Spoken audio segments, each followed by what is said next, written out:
नमस्कार साथियों, स्वागत है आपका हमारे YouTube चैनल एग्जामोफोबिया में। मैं धर्मेंद्र। जैसा कि आप लोग जानते हैं कि हमारे चैनल के माध्यम से हम लोग विज़न आईएएस संस्थान की 365 सीरीज़ को सॉल्व कर रहे हैं और इसी 365 सीरीज़ में हम लोगों ने अब तक इकोनॉमिक्स, आर्ट एंड कल्चर और आपका सोशल इशूज़ के 365 कंप्लीट कर लिए हैं। आज जो हम डिस्कस करेंगे वो 365 सीरीज़ की अगली कड़ी यानी इंटरनेशनल रिलेशन पर है, क्योंकि वर्तमान समय में इंटरनेशनल रिलेशन से काफ़ी क्वेश्चन आने लगे हैं और हाल ही जो परिदृश्य है भूमंडलीय राजनीति का, उसमें इज़राइल ईरान युद्ध, रसिया यूक्रेन युद्ध, इज़राइल फ़िलिस्तीन युद्ध, ये एक तरह से आप ये समझिए कि जो विश्व है वो अभी एक ऐसे मुहाने पर बैठा हुआ है कि कभी भी ये जो युद्ध, एक तरफ़ा युद्ध अभी लग रहा है, वो कहो कि वर्ल्ड वॉर में तब्दील हो जाए। तो हम लोग डिस्कस करते हैं कि अंतर्राष्ट्रीय संबंधों में इस प्रोस्पेक्टस में भारत की स्थिति कहाँ पर है और वो क्या है। ठीक है मित्रों, स्टार्ट करते हैं।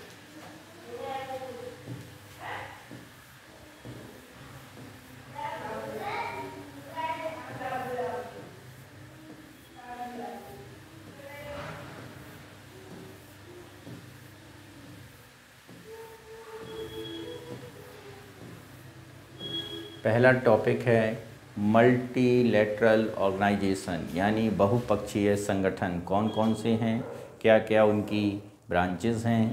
ठीक है, तो सबसे पहले हम स्टार्ट करते हैं कि संयुक्त राष्ट्र यानी यूनाइटेड नेशन सुर्खियों में क्यों रहा है, इसे ज़रा देखते हैं। भारत ने ग्रुप ऑफ 7 यानी G7 की 49वीं बैठक के दौरान संघर्षों यानी कॉन्फ्लिक्ट्स कि प्रभावी तरीके से रोकने के लिए यूएन की क्षमता पर क्या उठाया है, सवाल उठाया है।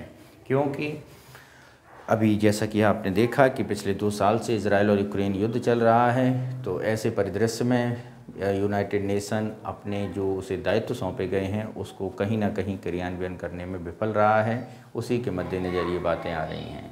तो देखते हैं, अगर हम मुख्यालय की बात करें यूएनए का, तो यूएनए का मुख्यालय कहाँ पर है, यूएसए में है। स्थापना यदि हम यूएनओ की देखें तो कब हुई थी, 1945 में हुई थी।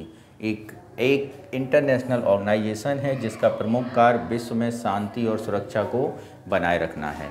ठीक है, इसके सदस्य देशों की अगर हम बात करें तो कितने सदस्य देश हैं, 193 सदस्य देश हैं और भारत जो है यूनाइटेड नेशन का संस्थापक सदस्य के तौर पर ही उसमें जुड़ा हुआ है। अगर हम इसके अंगों के बारे में बात करें तो सबसे पहले इसमें एक काउंसिल होती है, महासभा होती है, उसमें एक सिक्योरिटी काउंसिल होती है, अंतर्राष्ट्रीय न्यायालय है, उनका अपना एक सचिवालय है, ठीक है, ट्रस्टीशिप काउंसिल है और आर्थिक सामाजिक परिषद है, इको सोशली काउंसिल। ठीक है, उद्देश्य की अगर हम बात करें तो अंतर्राष्ट्रीय शांति और सुरक्षा को बनाए रखना है, मानवाधिकारों की रक्षा करना है, मानवीय सहायता प्रदान करना है और सतत विकास को बढ़ावा देना है, अंतर्राष्ट्रीय कानून बनाए रखना है। इसके कुछ संगठन भी इधर दिए गए हैं, जरा इन संगठनों को देख लेते हैं जो रिपोर्ट्स हैं यूएनओ द्वारा जारी की जाती हैं। तो सबसे पहले आती है ग्लोबल एनवायरनमेंट आउटलुक प्रोग्राम, इसके अंतर्गत। ठीक है, दूसरा UNDP यानी यूनाइटेड नेशनल डेवलपमेंट प्रोग्राम। तीसरा आता है यूनिडो यानी इंडस्ट्रियल डेवलपमेंट रिपोर्ट ऑर्गेनाइजेशन। चौथा है आपका state of the world children यानी यूनिसेफ फंड है। वर्ल्ड सिटीज़ रिपोर्ट यानी UN हैबिटेट है। उसके बाद UNFPA state of the world population United nation. ठीक है, इसके बाद आता है world economic and social survey UN department of economics and social affairs में। ठीक है, इसके बाद आता है world economic situation and prospectus and development department of economic and social affairs.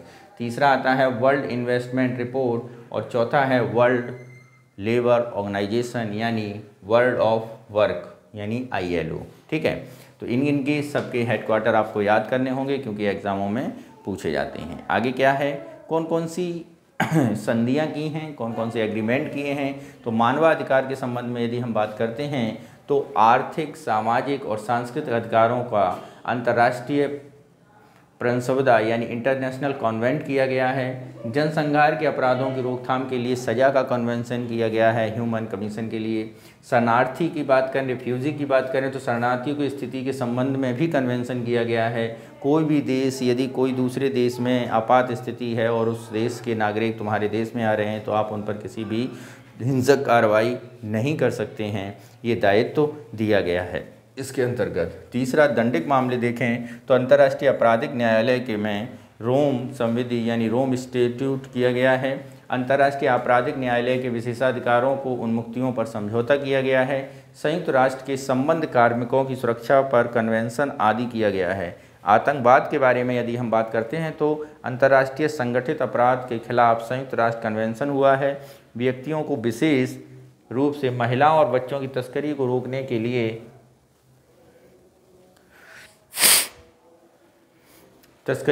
के लिए दोषियों को दंडित करने का प्रोटोकॉल, यह अंतर्राष्ट्रीय आपराधिक संगठित अपराध के खिलाफ संयुक्त राष्ट्र संघ का पूरक ऑर्गेनाइजेशन है। इसके अलावा भूमि यानी लैंड, समुद्र और वायु द्वारा प्रवासियों की तस्करी के खिलाफ प्रोटोकॉल किया गया है और यह भी अंतर्राष्ट्रीय संगठित अपराध के खिलाफ यूएनओ कन्वेंशन का पूरक है। आगे समुद्र से संबंधित कानून में अगर हम बात करें तो समुद्री कानून पर संयुक्त राष्ट्र कन्वेंशन आदि किया गया है। निरस्त्रीकरण के बारे में बात करें तो परमाणु परीक्षण निषेध संधि यानी CTBT आदि भी इसके लिए सुर्खियों में रही है और इसके लिए भी यूएनओ ने काम कर रहे हैं। लेकिन एक बात यहाँ पर प्रश्न ये उठता है कि जब इतनी सारी व्यवस्थाएं की गई हैं तो यूएनओ विफल कहाँ पर है, तो उसकी विफलता पर भी हम लोग यहाँ डिस्कस करेंगे। देखते हैं कि कहाँ पर उसके इम्प्लीमेंटेशन में प्रॉब्लम हुई है, कहाँ पर यूएनओ में जब इतना संयुक्त संगठन बनाया है फिर भी देश अपनी मनमानियाँ कर रहे हैं, ये एक चिंता का विषय देखा गया है और भारत ने इसके लिए आवाज़ भी उठाई है। देखते हैं आगे संयुक्त राष्ट्र चार्टर अनुच्छेद 99, इस पे जरा बात करते हैं। संयुक्त राष्ट्र महासचिव ने गाजा में जारी मानवीय संकट के प्रति संयुक्त राष्ट्र सुरक्षा परिषद को सचेत किया है और उन्हें संयुक्त राष्ट्र चार्टर के अनुच्छेद 99 का इस्तेमाल किया है। अनुच्छेद 99 के अनुसार यूएन महासचिव किसी भी ऐसे मामले में सुरक्षा परिषद के ध्यान में ला सकता है जो कि उसकी राय के अंतर्राष्ट्रीय सुरक्षा खतरे में डाल सकता है। इससे पहले केवल 4 अवसरों पर ही अनुच्छेद 99 का इस्तेमाल किया गया था। ठीक है, क्या है? संयुक्त राष्ट्र चार्टर संयुक्त राष्ट्र संस्थान का दस्तावेज है और 1945 में सैन फ्रांसिस्को में इस पर हस्ताक्षर किए गए थे। यह अंतर्राष्ट्रीय संबंधों के मुख्य सिद्धांतों को संहिताबद्ध करने और इसमें भी संयुक्त संप्रभु समानता जैसे सिद्धांत भी इसमें शामिल किए गए हैं। ठीक है, आगे देखते हैं। आगे है हमारा संयुक्त राष्ट्र शैक्षिक वैज्ञानिक सांस्कृतिक संगठन यानी यूनेस्को, इसके बारे में जानते हैं। ठीक है, इसका उद्देश्य क्या है? तो सभी के लिए गुणवत्तापूर्ण शिक्षा और आजीवन लर्निंग सुनिश्चित करना। दूसरा, उभरती सामाजिक और नैतिक चुनौतियों का समाधान करना। तीसरा, संधारणीय यानी सस्टेनेबल डेवलपमेंट के लिए विज्ञान, ज्ञान और नीति को बढ़ावा देना। चौथा, आर्ट एंड कल्चर की विविधता, अंतर सांस्कृतिक संवाद और शांति की संस्कृति को बढ़ावा देना। और तीसरा है सूचना और संचार के माध्यम से ज्ञान आधारित समावेशी समाज का निर्माण करना। ठीक है, देखें जरा, यूएसए ने 5 साल बाद फिर से आधिकारिक तौर पर यूनेस्को में शामिल हो गया है और साथ ही यूनेस्को को लगभग $600 मिलियन से अधिक की बकाया राशि का भुगतान करने पर भी सहमति दे दी है। यूनेस्को के बारे में देखें तो इसका मुख्यालय पेरिस, फ्रांस में है। स्थापना 1945 में की गई थी और विशेष एजेंसी है जो शिक्षा, विज्ञान, सांस्कृतिक, संचार और सूचना के क्षेत्रों में अंतर्राष्ट्रीय सहयोग को बढ़ावा देकर शांति स्थापना में योगदान देती है। इसके सदस्य की अगर हम बात करें तो कितने सदस्य हैं? 194 इसके सदस्य हैं और 12 जो हैं वो इसके एसोसिएट मेंबर्स हैं। ठीक है, तीसरी अगर हम बात करें, जनरल कॉन्फ्रेंस और कार्यकारी बोर्ड निर्णयों को लागू करने के लिए महानिदेशक की अध्यक्षता में एक सचिवालय की स्थापना की गई है और इसके संबंध में कुछ पुरस्कार भी दिए जाते हैं। सांस्कृतिक विरासत संरक्षण कार्यक्रम के लिए यूनेस्को का एशिया प्रशांत यानी निजी व्यक्तियों और संगठनों दोनों को ये पुरस्कार दिया जाता है। शांति को बढ़ावा देने के लिए यूनेस्को फेलिक्स हाउफोइट बेयग्री शांति पुरस्कार यानी जीवित सक्रिय व्यक्तियों की संस्थाओं को प्रदान किया जाता है। ठीक है।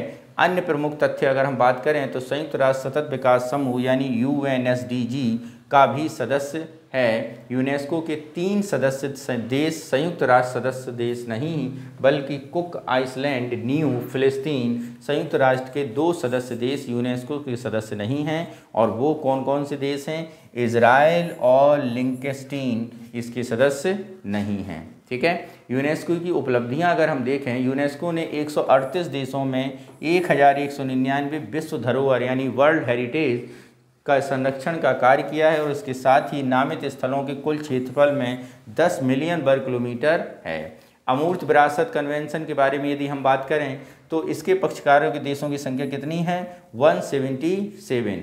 यह मानव जाति के असंख्य सांस्कृतिक विरासतों को विलुप्त होने के बचाने में मदद कर रहा है। यूनेस्को के सभी के लिए शिक्षा की पहल ने वैश्विक शिक्षा के उल्लेखनीय प्रगति को बहुत योगदान दिया है। यूनेस्को द्वारा मीडिया के विकास संकेतक विकसित किए गए हैं और ये संकेतक मीडिया की स्थिति का आकलन करने में एक फ्रेमवर्क प्रदान करते हैं। विश्व धरोहर समिति द्वारा खतरे में पड़ी विश्व धरोहरों की एक अलग सूची है बनाई गई है और उन्हें बचाने पर विशेष ध्यान दिया जाता है।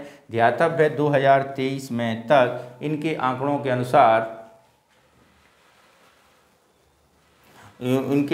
अनुसार इसमें कितने स्थल हैं? 55 स्थल हैं। ठीक है। अब एक चीज़ और देखते हैं, यूनेस्को द्वारा जारी की जाने वाली रिपोर्ट कौन सी है? ग्लोबल एजुकेशनल मॉनिटरिंग रिपोर्ट्स है, global report on culture and sustainable development है, तीसरी ग्लोबल ओशन साइंस रिपोर्ट है और चौथी United nation world water development report है। यानी ये रिपोर्टें किसके द्वारा जारी की जाती हैं? ये यूनेस्को के द्वारा जारी की जाती है मित्रों। ठीक है। इसके बाद संबंधित सुर्खियों में अगर हम बात करते हैं तो एशिया प्रशांत प्रसारण विकास संस्थान यानी AIBD, Asia Pacific broadcast development institution, ठीक है, भारत लगातार तीसरी बार AIBD का अध्यक्ष बनाया गया है और AIBD की स्थापना 1977 में यूनेस्को के तहत की गई थी और इसका मुख्यालय की अगर हम बात करें तो कहाँ पर है? कुआलालंपुर मलेशिया में है। अंतर्राष्ट्रीय दूरसंचार संघ ITU, संयुक्त राष्ट्र विकास कार्यक्रम UNDP भी इसके संस्थापक संगठन हैं। भारत सहित 26 सदस्य देश हैं। इनका प्रतिनिधित्व इन देशों के 48 प्रसारण पदाधिकरण करते हैं। AIBD के कार्य क्या हैं? मीडिया और संचार विकास के लिए अंतर क्षेत्रीय संबंध व सहयोग स्थापित करना है। संयुक्त राष्ट्र मानवाधिकार परिषद, इस पर ज़रा देखते हैं, यानी United nation human right commission UNHRC क्या है? संयुक्त राष्ट्र महासभा ने मानवाधिकार परिषद के लिए 15 नए सदस्य देशों का चुनाव किया है और ह्यूमन रिसोर्सेज प्रोग्राम के अंतर्गत फिर इसमें शामिल होने के लिए प्रस्ताव अस्वीकार कर दिया है। गौरतलब है यूक्रेन पर आक्रमण के बाद रूस UNHRC से बाहर कर दिया गया था। UNHRC के बारे में यदि हम बात करें तो इसका मुख्यालय कहाँ पर है मित्रों? जिनेवा में इसका मुख्यालय है और इस संगठन की उत्पत्ति 2006 में की गई थी। इसे संयुक्त राष्ट्र महासभा ने UN के एक सहायक अंग के रूप में स्थापित किया था। UNHRC को संयुक्त राष्ट्र के तहत एक अंतर सरकारी निकाय के रूप में स्थापित किया गया है और इसका लक्ष्य विश्व मानवाधिकार प्रचार और संरक्षण करना है। इसके सदस्य देश की अगर हम बात करें तो इनके सदस्य देशों की सदस्यों की संख्या भारत सहित कितनी है? 47 और सबकी सदस्यता समान भौगोलिक वितरण के पर आधारित है। मानवाधिकार परिषद में निर्वाचित होने के लिए एक देश को कम से कम कितने वोट चाहिए? 97 वोट की आवश्यकता होती है। ठीक है। कार्यकाल के बारे में बात करें तो इसके सदस्यों का कार्यकाल 3 साल का होता है। लगातार 2 कार्यकाल के बाद सदस्य तत्काल पुनः चुनाव के लिए पात्र नहीं होता है। दूसरी इसके बारे में संरचना, ब्यूरो इसमें एक अध्यक्ष होता है, 4 उपाध्यक्ष होते हैं, 5 क्षेत्रीय समूह में से प्रत्येक प्रतिनिधित्व करते हैं। परिषद के प्रक्रियात्मक और संगठनात्मक नेतृत्व के लिए जिम्मेदार है। सचिवालय, मानवाधिकार उच्चायुक्त कार्यालय के कर्मचारी सचिवालय के अंग के रूप में कार्य करते हैं। अन्य मुख्य जानकारी के बारे में बात करें तो यह परिषद अंतर्राष्ट्रीय जांच आयोग, तथ्यों की खोज के वाले मिशनों की स्थापना कर सकता है। UNHRC ने संगठन की प्रक्रियाओं और तंत्रों की स्थापित के लिए 2007 में इंस्टीट्यूट बिल्डिंग पैकेज को अपनाया था और परिषद द्वारा निर्णय कानूनी रूप से बाध्यकारी नहीं होते हैं। मानवाधिकार संबंधित अनुसूचियाँ, मानवाधिकारों की सार्वभौमिक घोषणा पत्र यानी universal declaration of human rights क्या है। 2023 में मानवाधिकारों की सार्वभौमिक घोषणा पत्र की 75वीं वर्षगांठ मनाई गई और मानवाधिकार 75 पहल शुरू की गई और इसके 3 मुख्य लक्ष्य सार्वभौमिकता, प्रगति और जुड़ाव पर केंद्रित हैं। यूडीएचआर के बारे में यदि हम बात करें घोषणा पत्र में क्या है, तो संयुक्त राष्ट्र के मानवाधिकार सार्वभौमिक घोषणा पत्र में 10 दिसंबर 1948 को अनुमोदित किया गया था और इसीलिए 10 दिसंबर को मानवाधिकार दिवस के रूप में भी मनाया जाता है। इसके अनुसार मानवाधिकार सार्वभौमिक हैं, यानी यूनिवर्सल हैं और सभी लोगों को इन्हें प्राप्त होना चाहिए। और यूडीएचआर निम्नलिखित अंतर्राष्ट्रीय प्रावधानों और मानवाधिकारों को अंतर्राष्ट्रीय अधिकार पत्र के निर्माण करते हैं। नागरिक और राजनीतिक अधिकारों पर अंतर्राष्ट्रीय परिसंविदा, आर्थिक, सामाजिक और सांस्कृतिक अधिकारों के लिए अंतर्राष्ट्रीय परिसंविदा है। हालांकि यह कानूनी रूप से बाध्यकारी संधि नहीं है, किंतु इसके सिद्धांत कानूनी रूप से बाध्यकारी अंतर्राष्ट्रीय समझौतों पर शामिल किए गए हैं। भारत यूडीएचआर का हस्ताक्षर करता था और भारत का यूडीएचआर में कई विषयों पर योगदान रहा है, जैसे महिला के अधिकार, गैर भेदभाव, आवाजाही की स्वतंत्रता, काम करने का अधिकार और धर्मनिरपेक्षता। ठीक है, अगर हम बात करते हैं यहीं पर घोषणा पत्र के तहत कौन कौन से कुछ अधिकार इनमें भी दिए गए हैं, जैसे मनुष्य की गरिमा और अधिकारों के मामले में जन्म से स्वतंत्रता और समान है, किसी भी दासता और पराधीनता नहीं रखा जा सकता है, किसी को भी प्रताड़ित नहीं किया जा सकता है, कानून के समक्ष सभी लोग समान हैं, किसी भी व्यक्ति को मनमानी तरीके से गिरफ्तार, कैद या निर्वासित नहीं किया जा सकता है, सभी व्यक्तियों को आर्थिक, सामाजिक और सांस्कृतिक अधिकार प्रदान किए जाएंगे जिससे सामाजिक सुरक्षा, स्वास्थ्य और उचित आवास के अधिकार हो, किसी की भी निजता के मामले में तरीके से हस्तक्षेप नहीं किया जा सकता है। तो ये बात यूडीएचआर में की गई है। ठीक है, आगे क्या है, यूडीएचआर के ड्राफ्ट को तैयार के लिए विभिन्न चरणों में भारत के प्रतिनिधित्व में हंस मेहता ने किया, AR मसानी ने किया और लक्ष्मी मेनन ने किया था। यूडीएचआर के अनुच्छेद 1 में लिखा है, सभी पुरुषों को गौरव और अधिकारों के मामले में जन्मजात स्वतंत्रता और समानता प्राप्त है।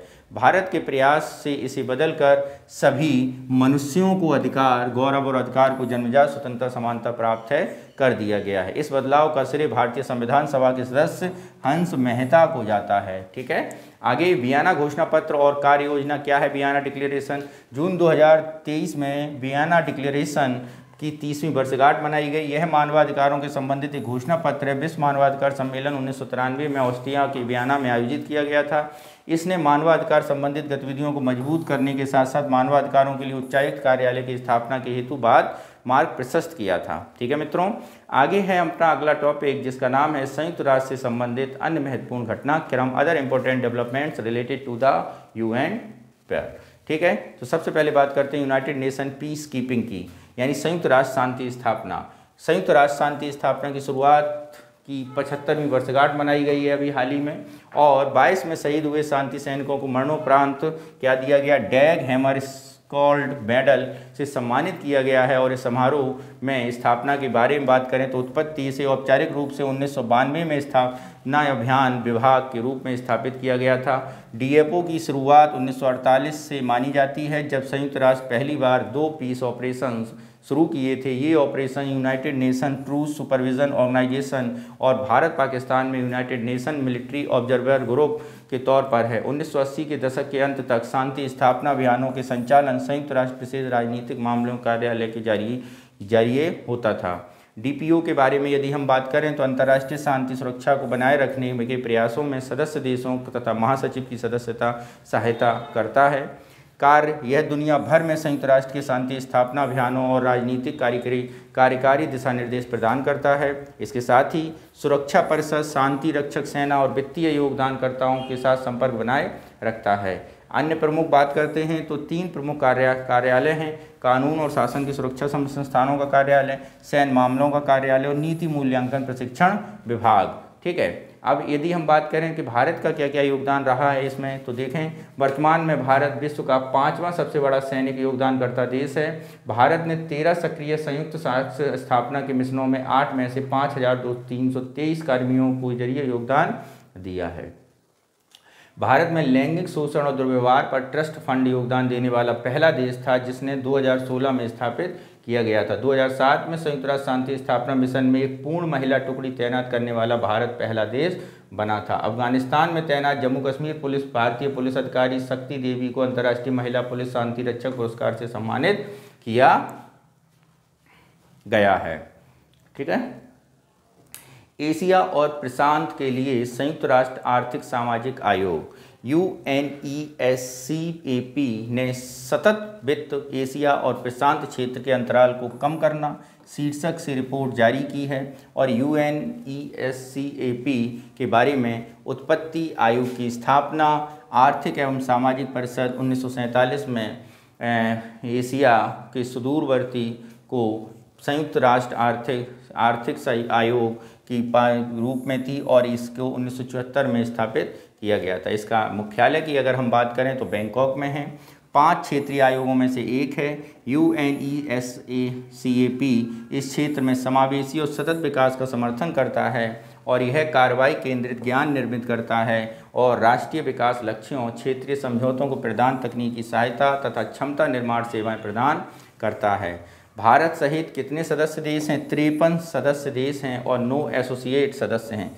SDG प्रगति आकलन रिपोर्ट एशिया प्रशांत आपदा रिपोर्ट जारी करता है। ठीक है। अंतर्राष्ट्रीय 5 क्षेत्रीय आयोग कौन कौन से? अफ्रीका का आर्थिक आयोग यानी इकोनॉमिक कमीशन ऑफ अफ्रीका, दूसरा लैटिन अमेरिका कैरिबियन के लिए आर्थिक आयोग, चौथा तीसरा एशिया और प्रशांत के लिए आर्थिक सामाजिक आयोग, चौथा पश्चिमी एशिया में आर्थिक सामाजिक आयोजन और पांचवा यूरोप के लिए आर्थिक आयोग यानी इकोनॉमिक कमीशन फॉर यूरोप। ठीक है। नेक्स्ट है हमारा टॉपिक अंतर्राष्ट्रीय व्यापार कानून पर संयुक्त राष्ट्र आयोग यानी United nation commission on international trade law.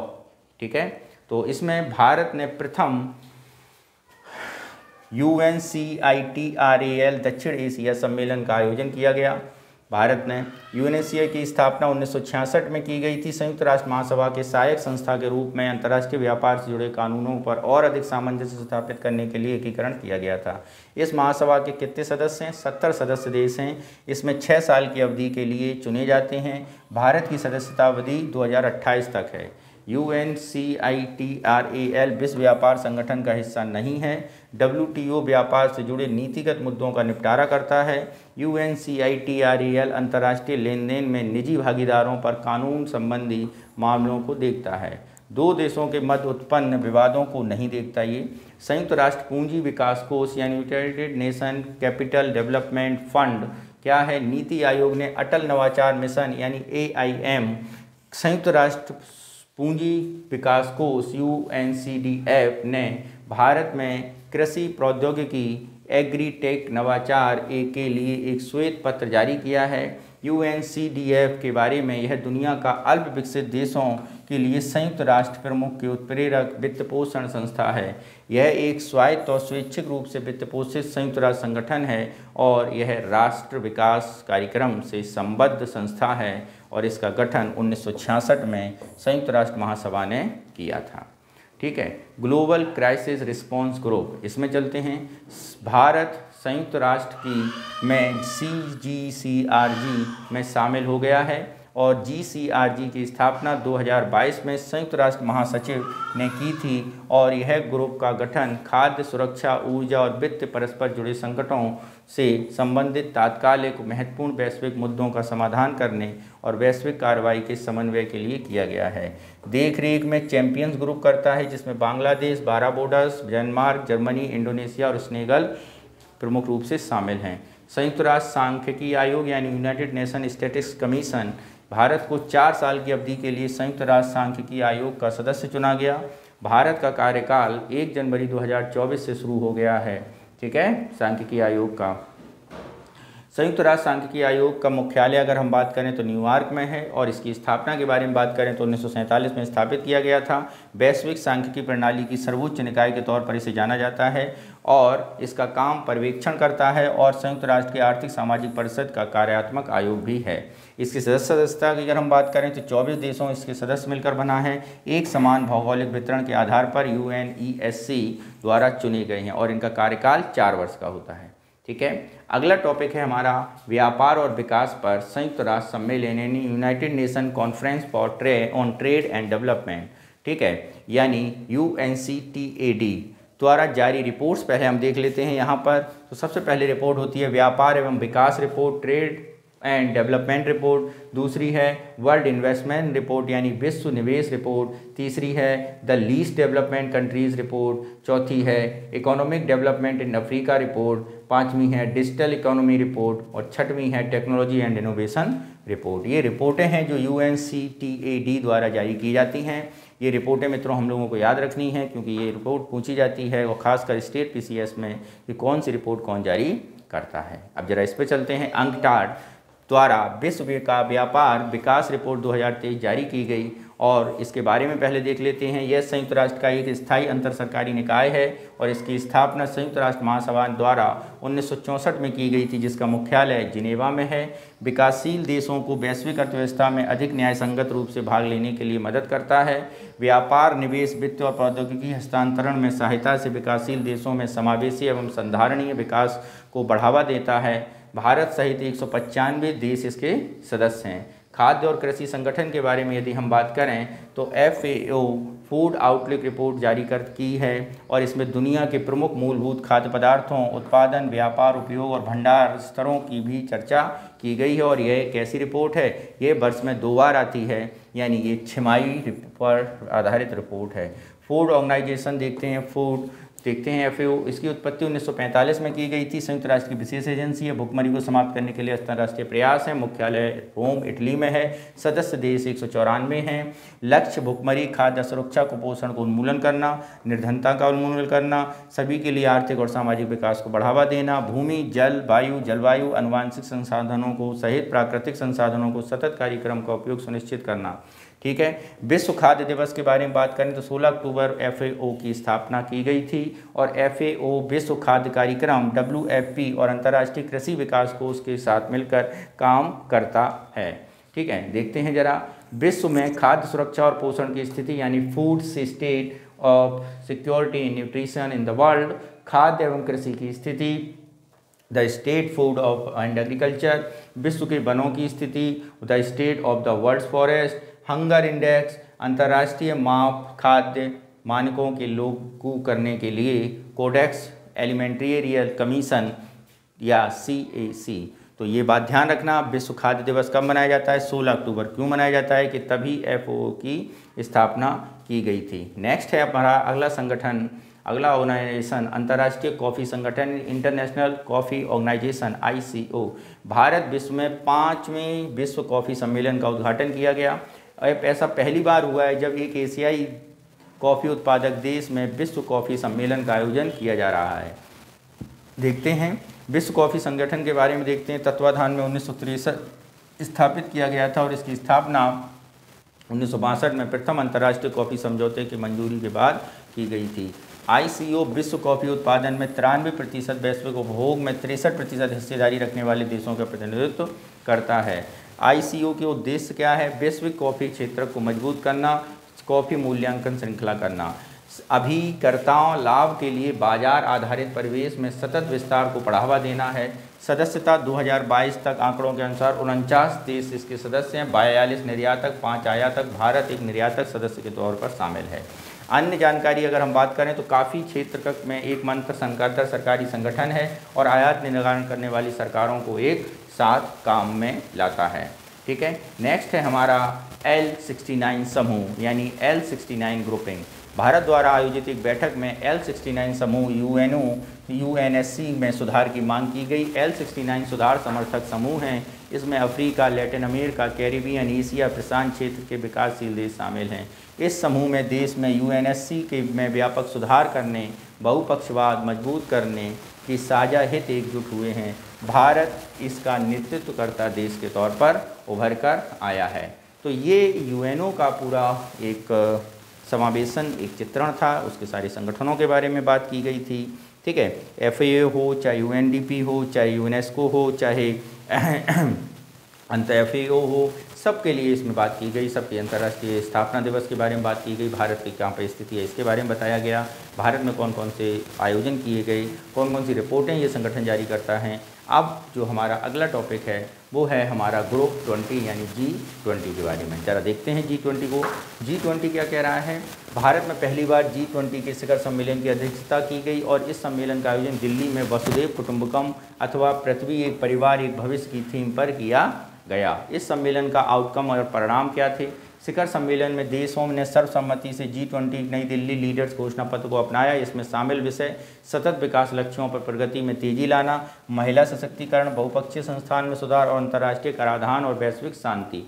जैव ईंधन खपत में बढ़ोतरी के लिए ग्लोबल बायोफ्यूल अलायंस की शुरुआत की गई। भारत मध्य पूर्व यूरोप का आर्थिक गलियारा बनाने के लिए एक समझौता हस्ताक्षर किया गया। अफ्रीकी संघ को G20 में शामिल किया गया। अन्य आउटकम्स क्या थे? पर्यावरण और जलवायु संबंधी पर्यवेक्षण के लिए G20 सैटेलाइट मिशन को आरंभ किया गया।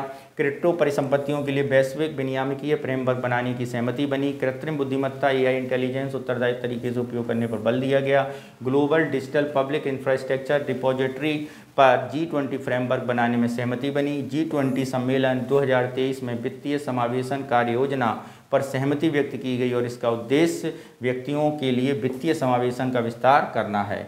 काशी कल्चर पाथवे नामक दस्तावेज के तहत सदस्यों को पहली बार सर्वसम्मति से एक स्टैंड अलोन लक्ष्य के रूप में संस्कृति की उन्नति का समर्थन किया गया। स्टार्टअप 20 इंगेजमेंट ग्रुप का गठन किया गया और वैश्विक मूल्य श्रृंखलाओं में मैपिंग हेतु G20 जेनेरिक फ्रेमवर्क अपनाने की सहमति बनी। घोषणा पत्र में वन फ्यूचर अलायंस नामक स्वैच्छिक पहल शुरू करने का प्रस्ताव किया गया और यह पहल निम्न मध्यम आय वाले देशों DPI कार्यान्वयन की सहायता करेगी। Resource efficiency, circular economy, industry coalition, travel for life जैसी पहलें शुरू की बात की गई। थीमेटिक रोडमैप सिद्धांतों को बढ़ावा देने की बात की गई, जिसके अंतर्गत MSMEs को पहुंच बढ़ाने के लिए जयपुर कॉल फॉर एक्शन को अपनाया गया। अंतर्राष्ट्रीय व्यापार में MSME के समीकरण को बढ़ावा देना की बात की गई। सतत और लचीली ब्लू इकोनॉमी, महासागर आधारित अर्थव्यवस्था पर चेन्नई उच्च स्तरीय सिद्धांत दस्तावेज अपनाया गया। G20 ग्लोबल लैंड इनिशिएटिव को मजबूती प्रदान के लिए गांधीनगर इम्प्लीमेंटेशन रोडमैप, गांधीनगर सूचना मंच को अपनाया गया। G20 ग्लोबल लैंड इनिशिएटिव का लक्ष्य भूमि क्षरण को कम करना, रोकना, पूर्व समिति से बहाल करना और 2040 तक भू क्षरण को 50% तक कम करना है। संधारणीय पर्यटन के प्रसार हेतु सतत विकास लक्ष्यों की प्राप्ति के साधन के रूप में गोवा रोड मैप के महत्व को रेखांकित किया गया। आगे अफ्रीकी संघ के बारे में एक बार बात कर लें। मुख्यालय अदिस अबीबा इथोपिया में है। इसकी स्थापना 2002 में ऑर्गेनाइजेशन ऑफ अफ्रीकन यूनियन की जगह स्थापित किया गया था। अफ्रीका के महाद्वीप के सदस्य 55 देश इस संघ में शामिल हैं। इसका उद्देश्य नागरिक समावेशन, अफ्रीकी देशों के बीच सहयोग, एकीकरण और आर्थिकी के विकास संबंधी बढ़ावा देना है। अन्य प्रमुख तथ्य के बारे में बात करें, G20 स्थायी सदस्य बनने वाला यूरोपीय यूनियन के बाद दूसरा क्षेत्रीय संगठन है। हाल ही में AU के तख्ता पलट के कारण नाइजर के सभी गतिविधियों को निलंबित कर दिया गया है। भारत अफ्रीका दो महत्वपूर्ण समूहों यानी AF यानी अफ्रीका साफ्टा दक्षिण अफ्रीका सीमा शुल्क संघ के साथ भी जुड़ा हुआ है। दुनिया में सबसे बड़ा मुक्त व्यापार क्षेत्र बनाने के लिए 2018 में 55 अफ्रीकी देशों को शामिल किया और समझौते में शामिल किए गए हैं। SACU अफ्रीकी 5 देश बोत्सवाना, इस्वाना, लुसाथा, नामीबिया, दक्षिण अफ्रीका के बीच एक सीमा शुल्क संघ है। ठीक है। G20 के बारे में और क्या है, इसकी उत्पत्ति के बारे में बात करें तो 1999 में एशियाई वित्तीय संकट के बाद इसका उद्देश्य वित्त मंत्री, केंद्रीय बैंक गवर्नरों के आर्थिक वित्तीय मुद्दों पर चर्चा करने के लिए एक मंच तैयार किया गया था। ठीक है। प्रमुख अंतर्राष्ट्रीय आर्थिक मुद्दों में वैश्विक व्यवस्था गवर्नेंस को आकार देने, मजबूत करने में महत्वपूर्ण भूमिका निभाता है। सदस्य संयुक्त राष्ट्र अमेरिका, चीन, यूनाइटेड किंगडम, भारत, इंडोनेशिया, यूरोपीय संघ, अफ्रीकी संघ, रूस, Mexico, South Korea, Argentina, France, Brazil, Germany, South Africa, Canada, Australia, तुर्की, इटली, सऊदी अरब और जापान इसके सदस्य हैं। भारत G20 का संस्थापक सदस्य है, ये बात समझ लीजिए। वैश्विक GDP में इसका योगदान 85% है, व्यापार में 75% है और विश्व की 2/3 जनसंख्या यहाँ पर रहती है। कार्यप्रणाली की अगर हम बात करें, G20 का शिखर सम्मेलन का आयोजन प्रति वर्ष किया जाता है। अध्यक्षता क्रमिक रूप से बदलती रहती है और तात्कालीन अध्यक्ष रहता है। ट्रोइका अर्थात भूतपूर्व, वर्तमान और आगामी अध्यक्ष G20 के प्रेसिडेंसी सहायक की भूमिका निभाते हैं। 2023 में ट्रोइका में इथोपिया, भारत और ब्राज़ील शामिल थे। 2024 में ट्रोइका में भारत, ब्राज़ील और साउथ अफ्रीका शामिल होंगे। G20 में 2 समानांतर ट्रैक शामिल हैं, फाइनेंस ट्रैक और शेरपा ट्रैक।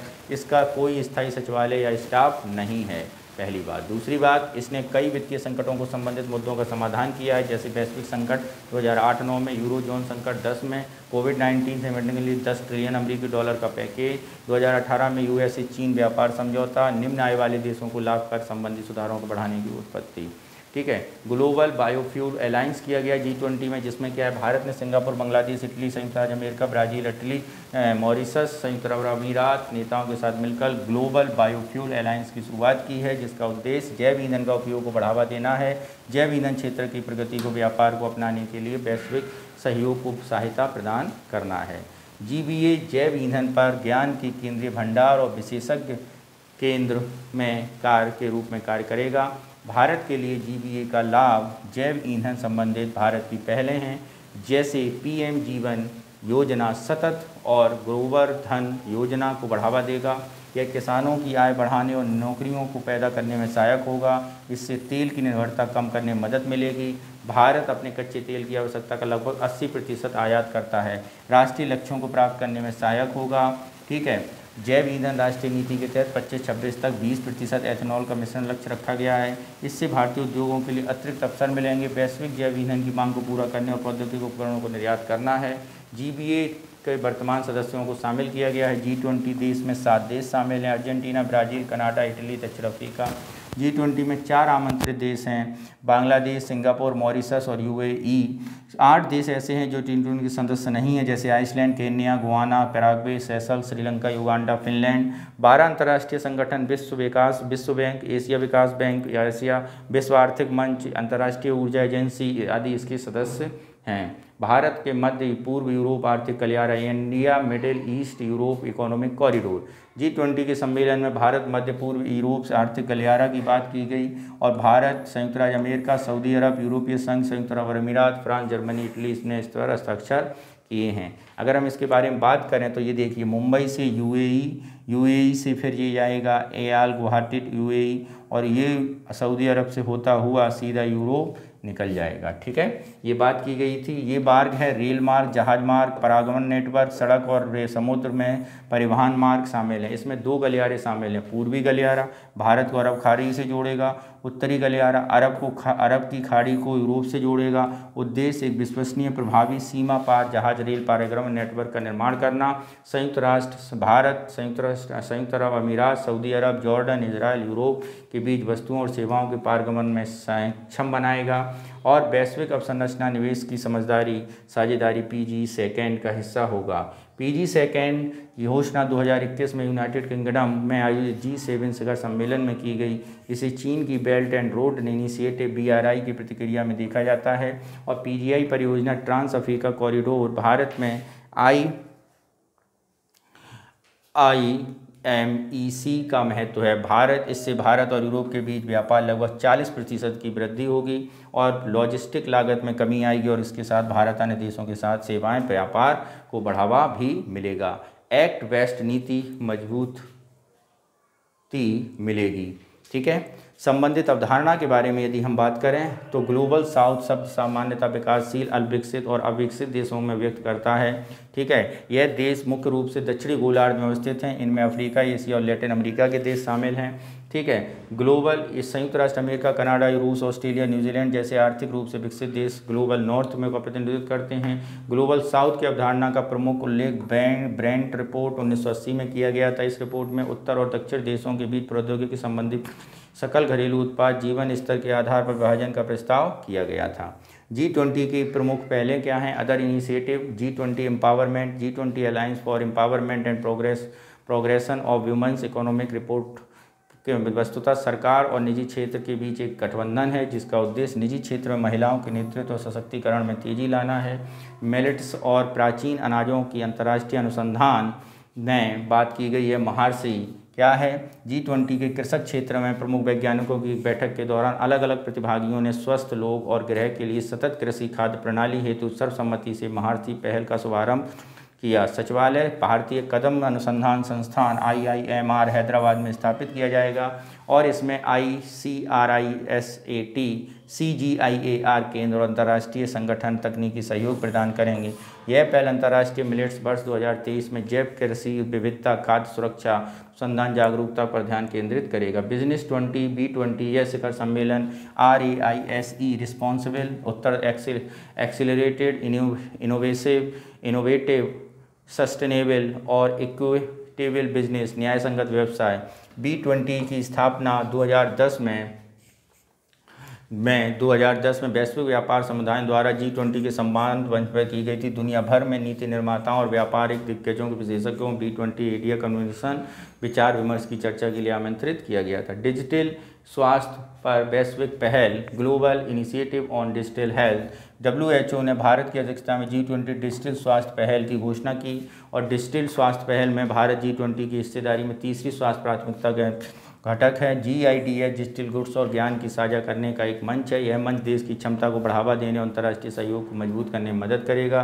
GIDS डिजिटल स्वास्थ्य और वैश्विक रणनीति 2020-25 में कार्यान्वयन का समर्थन करने और WHO को प्रतिबंधित के रूप में कार्य करेगा। महामारी से संबंधित स्वास्थ्य और सामाजिक आर्थिक सुविधता जोखिम फ्रेमवर्क के बारे में बात करें, यह फ्रेमवर्क G20 टास्क फोर्स आग्रह और विश्व स्वास्थ्य संगठन, विश्व बैंक, अंतर्राष्ट्रीय मुद्रा कोष और यूरोपीय निवेश बैंक को तैयार है। इसका उद्देश्य महामारी जनित स्वास्थ्य और आर्थिक सुविधता और उनके परिणाम स्वरूप उत्पन्न होने वाले जोखिम बेहतर ढंग से रखना है। FEVR में 2 घटक शामिल हैं। कौन से हैं? प्रमुख स्वास्थ्य, सामाजिक और आर्थिक संकेतक। इसलिए इन संकेतों को निगरानी रखी जाएगी जो कि जोखिमों और आघातों को कम किया जा सके। सूचित निर्णय लेने और अलग नीतियों का निवेश संभावनाओं को स्वास्थ्य, सामाजिक, आर्थिक परिणामों को अलग अलग प्रभाव की पहचान है। संबंधित सुर्खियां भारत इंडोनेशिया आर्थिक वित्तीय संवाद, वित्त मंत्रालय गुजरात में G20 वित्त मंत्रालय, केंद्रीय बैंक गवर्नर बैठक में अवसर पर भारत इंडोनेशिया EFD संवाद शुरू करने की घोषणा की है। EFD संवाद ने आर्थिक नीति निर्माताओं और वित्तीय नियामकों पर एक प्रकार के एक साथ लाकर द्विपक्षीय अंतर्राष्ट्रीय आर्थिक वित्तीय मामलों को सहयोग बढ़ाने का आश्वासन दिया है। इंडोनेशिया आसियान देशों आर्थिक भारत के सबसे बड़े व्यापारिक भागीदार के रूप में उभरा है। बिम्स्टेक के बारे में यदि हम बात करें तो बिम्स्टेक विदेश मंत्रियों की पहली बैठक बैंकॉक थाईलैंड में की गई है। भारत इस बैठक में शामिल हुआ था। बिम्स्टेक एक क्षेत्रीय संगठन है। स्थापना 1997 में बैंकॉक घोषणा पत्र के हस्ताक्षर के साथ हुई थी। इसके अगर हम सदस्य के बारे में बात करें तो बांग्लादेश, भारत, श्रीलंका और थाईलैंड हैं। ठीक है। म्यांमार 1997 में इस संगठन में शामिल होने के बाद 2004 में इससे नाम बिम्स्टेक रखा गया। ठीक है, जिसका अगर हम फुल फॉर्म देखें तो bay of Bengal initiative multi sectoral technical और इकोनॉमिक कॉरपोरेशन। ठीक है, इसके सचिवालय के बारे में यदि हम बात करें तो ये ढाका बांग्लादेश में है। तेजी से आर्थिक विकास और सामाजिक प्रगति के लिए सक्षम परिवेश बनाने के साथ ही बंगाल की खाड़ी के क्षेत्र में शांति और स्थिरता बनाए रखना है। सदस्य देश बांग्लादेश, भारत, श्रीलंका, थाईलैंड, म्यांमार, नेपाल और भूटान हैं। बिम्स्टेक के व्यापक सिद्धांत संप्रभुता, समानता, क्षेत्रीय अखंडता, राजनीतिक स्वतंत्रता, आंतरिक मामलों में हस्तक्षेप, शांतिपूर्ण सहस्तित्व और पारस्परिक लाभ पर आधारित है। 2022 में 5वें बिम्स्टेक सम्मेलन के दौरान बिम्स्टेक चार्टर पर हस्ताक्षर किए गए और अपनाया गया था कि इस चार्टर में बिम्स्टेक एक संगठन के रूप में औपचारिक रूप प्रदान किया जाएगा। इसके तहत सदस्य देशों को सेक्टर्स प्लेयर्स की संख्या 14 से घटाकर 7 करने की सहमति दे दी गई है। ठीक है, इसके अलावा बिम्स्टेक का महत्व जनसंख्या 22% की हिस्सेदारी है। सकल घरेलू $2.7 ट्रिलियन का है। विश्व की 1/4 व्यापारिक माल हर साल बंगाल की खाड़ी से होकर गुजरता है। 6 फोकस हैं: व्यापार, प्रौद्योगिकी, ऊर्जा, परिवहन, पर्यटन और मत्स्य पालन। ठीक है, अगला जो संगठन है हमारा वो मित्रों संगठन है आसियान। हाल ही में भारतीय प्रधानमंत्री इंडोनेशिया की जकार्ता की 20वीं आसियान भारत शिखर सम्मेलन का हिस्सा लेने गए। ठीक है, और इस पर जरा आउटकम्स पर नज़र रखें तो क्या भारत आसियान सहयोग को मजबूत करने के लिए भारत ने 12 सूत्रीय प्रस्ताव प्रस्तुत किए जिसमें निम्नलिखित शामिल हैं। दक्षिण पूर्वी एशिया भारत प्राचीन यूरोपीय में जोड़ने वाली मल्टी मॉडल कनेक्टिविटी आर्थिक गलियारे के निर्माण पर बात की गई है। आसियान साझेदारी भारत के डिजिटल पब्लिक इंफ्रास्ट्रक्चर स्टॉक को साझा करने की बात की गई है। डिजिटल भविष्य के लिए आसियान भारत को उसकी स्थापना की बात की गई है। आसियान के बारे में बात करें तो इसकी स्थापना 1967 में आसियान घोषणा पत्र पर हस्ताक्षर के बाद हुई। यह घोषणा Indonesia, Malaysia, Philippines, Singapore, Thailand पर हस्ताक्षर किए गए। दक्षिण पूर्व एशिया मित्रता आज सहयोग संधि TAC 1976 में स्थापित किया गया। अस्तित्व महत्वपूर्ण सहयोग सार्वभौमिक सिद्धांत पर आधारित है। सचिवालय जकार्ता इंडोनेशिया में। सदस्य Brunei, Cambodia, Indonesia, Myanmar, Laos, Malaysia, Philippines, Singapore, Thailand और वियतनाम है। संवाद भागीदार के बारे में बात करें तो ऑस्ट्रेलिया, कनाडा, चीन, यूरोपीय संघ, Japan, Republic Korea, New Zealand kingdom और USA इसके सदस्य हैं। समुदाय के बारे में बात करें 2015 में शुरू किया गया 3 स्तंभ शामिल है। आसियान राजनीतिक सुरक्षा समुदाय, आसियान आर्थिक समुदाय, आसियान सामाजिक सांस्कृतिक समुदाय। क्रॉस सेक्टरल मामले में आसियान की प्रमुख पहल हैं ASEAN connectivity, ASEAN smart city network, ASEAN एकीकरण और विकास, अंतर को कम करने की पहल, आसियान +3 सहयोग से आसियान सदस्य देश चीन, जापान, रिपब्लिक ऑफ कोरिया शामिल हैं। भारत पूर्वी एशिया अफ्रीका के सम्मेलन में आसियान मंच, आसियान मंत्रियों की बैठक और विस्तारित आसियान समुद्री मंच जैसे आसियान के क्षेत्रीय मामलों का एक सक्रिय भागीदार है। व्यापार, भारत आसियान देशों के साथ भारत की वैश्विक व्यापार लगभग 11.3% है। आसियान वस्तु व्यापार समझौता 2009 पर हस्ताक्षर किए थे। कनेक्टिविटी परियोजनाएं भारत, म्यांमार, थाईलैंड, त्रिपक्षीय कालादान, मल्टी मॉडल परियोजना आदि हैं। सुरक्षा में बात करें तो अंतर्राष्ट्रीय अपराध से निपटने के लिए आसियान कार्य योजना 16 से 25 ADDM+ आसियान और भारत सहित 8 संविधान हैं। सुर्खियों में जरा बात करें पूर्वी एशियाई शिखर सम्मेलन ईस्ट एशिया समिट। हाल ही में भारतीय प्रधानमंत्री इंडोनेशिया में जकार्ता के 18वें एशिया शिखर सम्मेलन का हिस्सा बने। EAS एशिया प्रशांत क्षेत्र में 18 देशों का मंच है। शांति, सुरक्षा, समृद्धि उद्देश्य को आगे बढ़ाने के लिए गठित किया गया था। सदस्य के बारे में बात करें तो ऑस्ट्रेलिया, चीन, भारत, जापान, न्यूजीलैंड, दक्षिण कोरिया, रूस और USA हैं। पूर्वी एशिया शिखर सम्मेलन की प्रक्रिया 2005 में मलेशिया और कुआलालंपुर में प्रथम पूर्वी एशिया शिखर सम्मेलन के आयोजन में शुरू की गई थी। ब्रिक्स के बारे में यदि हम बात करें तो ब्रिक्स भारत, दक्षिण अफ्रीका के जोहान्सबर्ग में संबंध 15वें ब्रिक्स शिखर सम्मेलन को ब्रिक्स सदस्यता का विस्तार किया गया और 5 नए सदस्य इस समूह में शामिल किए गए। 5 नए सदस्य हैं मिस्र, इथोपिया, ईरान, सऊदी अरब और UAE। जोहान्सबर्ग घोषणा पत्र में वैश्विक आर्थिक, वित्तीय और राजनीतिक मामलों में ब्रिक्स देशों के दृष्टिकोण को शामिल किया गया है। इसकी उत्पत्ति के बारे में यदि बात करें 2001 में गोल्डमैन सॉक्स की अवधारणा की ऐसे देशों को शामिल किया जिसकी अर्थव्यवस्था 7 सबसे विकसित अर्थव्यवस्थाओं की तुलना में बहुत अधिक तेज़ी से बढ़ रही है और इसे G7 ग्रुप शामिल नहीं थे। ब्रिक्स देश 2006 में अपनी वार्ताएं शुरू की और 10 में संयुक्त USA साउथ अफ्रीका में शामिल होने से ब्रिक्स समूह ब्रिक्स बन गया। सचिवालय, इसका कोई स्थायी सचिवालय या कार्यालय नहीं है। वर्तमान में ब्राज़ील, रूस, भारत, चीन, साउथ अफ्रीका, इथोपिया, मिस्र, ईरान, सऊदी अरब और UAE इसके सदस्य हैं। महत्वपूर्ण पहले न्यू डेवलपमेंट बैंक सदस्य अल्पकालिक तरलता सहायता प्रदान करने के लिए आकस्मिक व्यवस्था की गई। सांक्रामिक रोगों के नियंत्रण हेतु ब्रिक्स के अनुसंधान विकास कोष की स्थापना की गई। सतत तौर पर पर्यटन की बहाली और विकास में तेज़ी से हरित पर्यटन ब्रिक्स का गठबंधन किया गया। न्यू डेवलपमेंट बैंक NBD यानी Gujarat international finance tech city gift city के तौर पर क्षेत्रीय कार्यालय स्थापित करेगा। इस बैंक के परिचालन 2015 में शुरू हुआ था। इसका उद्देश्य बढ़ते बाजारों, विकासशील देशों की अवसंरचना और सतत विकास परियोजनाओं के संसाधन जुटाना था। ब्रिक्स राष्ट्र बांग्लादेश, UAE और मिस्र, उरुग्वे संबंधित सदस्य हैं और इसके विलय पत्र जमा करने के बाद आधिकारिक सदस्य बन जाएगा। इसका मुख्यालय बात करें तो शंघाई चीन में है। चीन के बाद भारत NDB में वित्तीय सहायता प्राप्त करने वाला सबसे बड़ा देश है। फ्रेंड्स ऑफ ब्रिक्स के बारे में बात करें तो भारत के राष्ट्रीय सुरक्षा सलाहकार दक्षिण अफ्रीका के जोहान्सबर्ग में आयोजित फ्रेंड्स ऑफ ब्रिक्स मीटिंग में भाग लिया। ब्रिक्स के अलावा ब्रिक्स देशों के मित्र देशों में से मैं भी बैठक में भाग लिया। बेलारूस, बुरुंडी, संयुक्त ईरान, UAE, सऊदी अरब और कजाकिस्तान और क्यूबा हैं। फ्रेंड्स ऑफ ब्रिक्स की पहल का उद्देश्य करीबी सहयोगों के साथ ब्रिक्स के संवाद को बढ़ावा देने की प्रभाव वृद्धि करना है। शंघाई सहयोग संगठन क्या है? पहली बार भारत की अध्यक्षता SCO का 23वां शिखर सम्मेलन आभासी रूप से आयोजित किया गया था। भारत ने वीडियो कॉन्फ्रेंसिंग के जरिए SCO संयुक्त राष्ट्र प्रमुख परिषदों की अध्यक्षता की थी। ठीक है। भारत ने 2022 में समरकंद में SCO की अध्यक्षता ग्रहण की और इसकी सदस्य के बीच रोटेट कजाकिस्तान इसका अगला सदस्य होगा।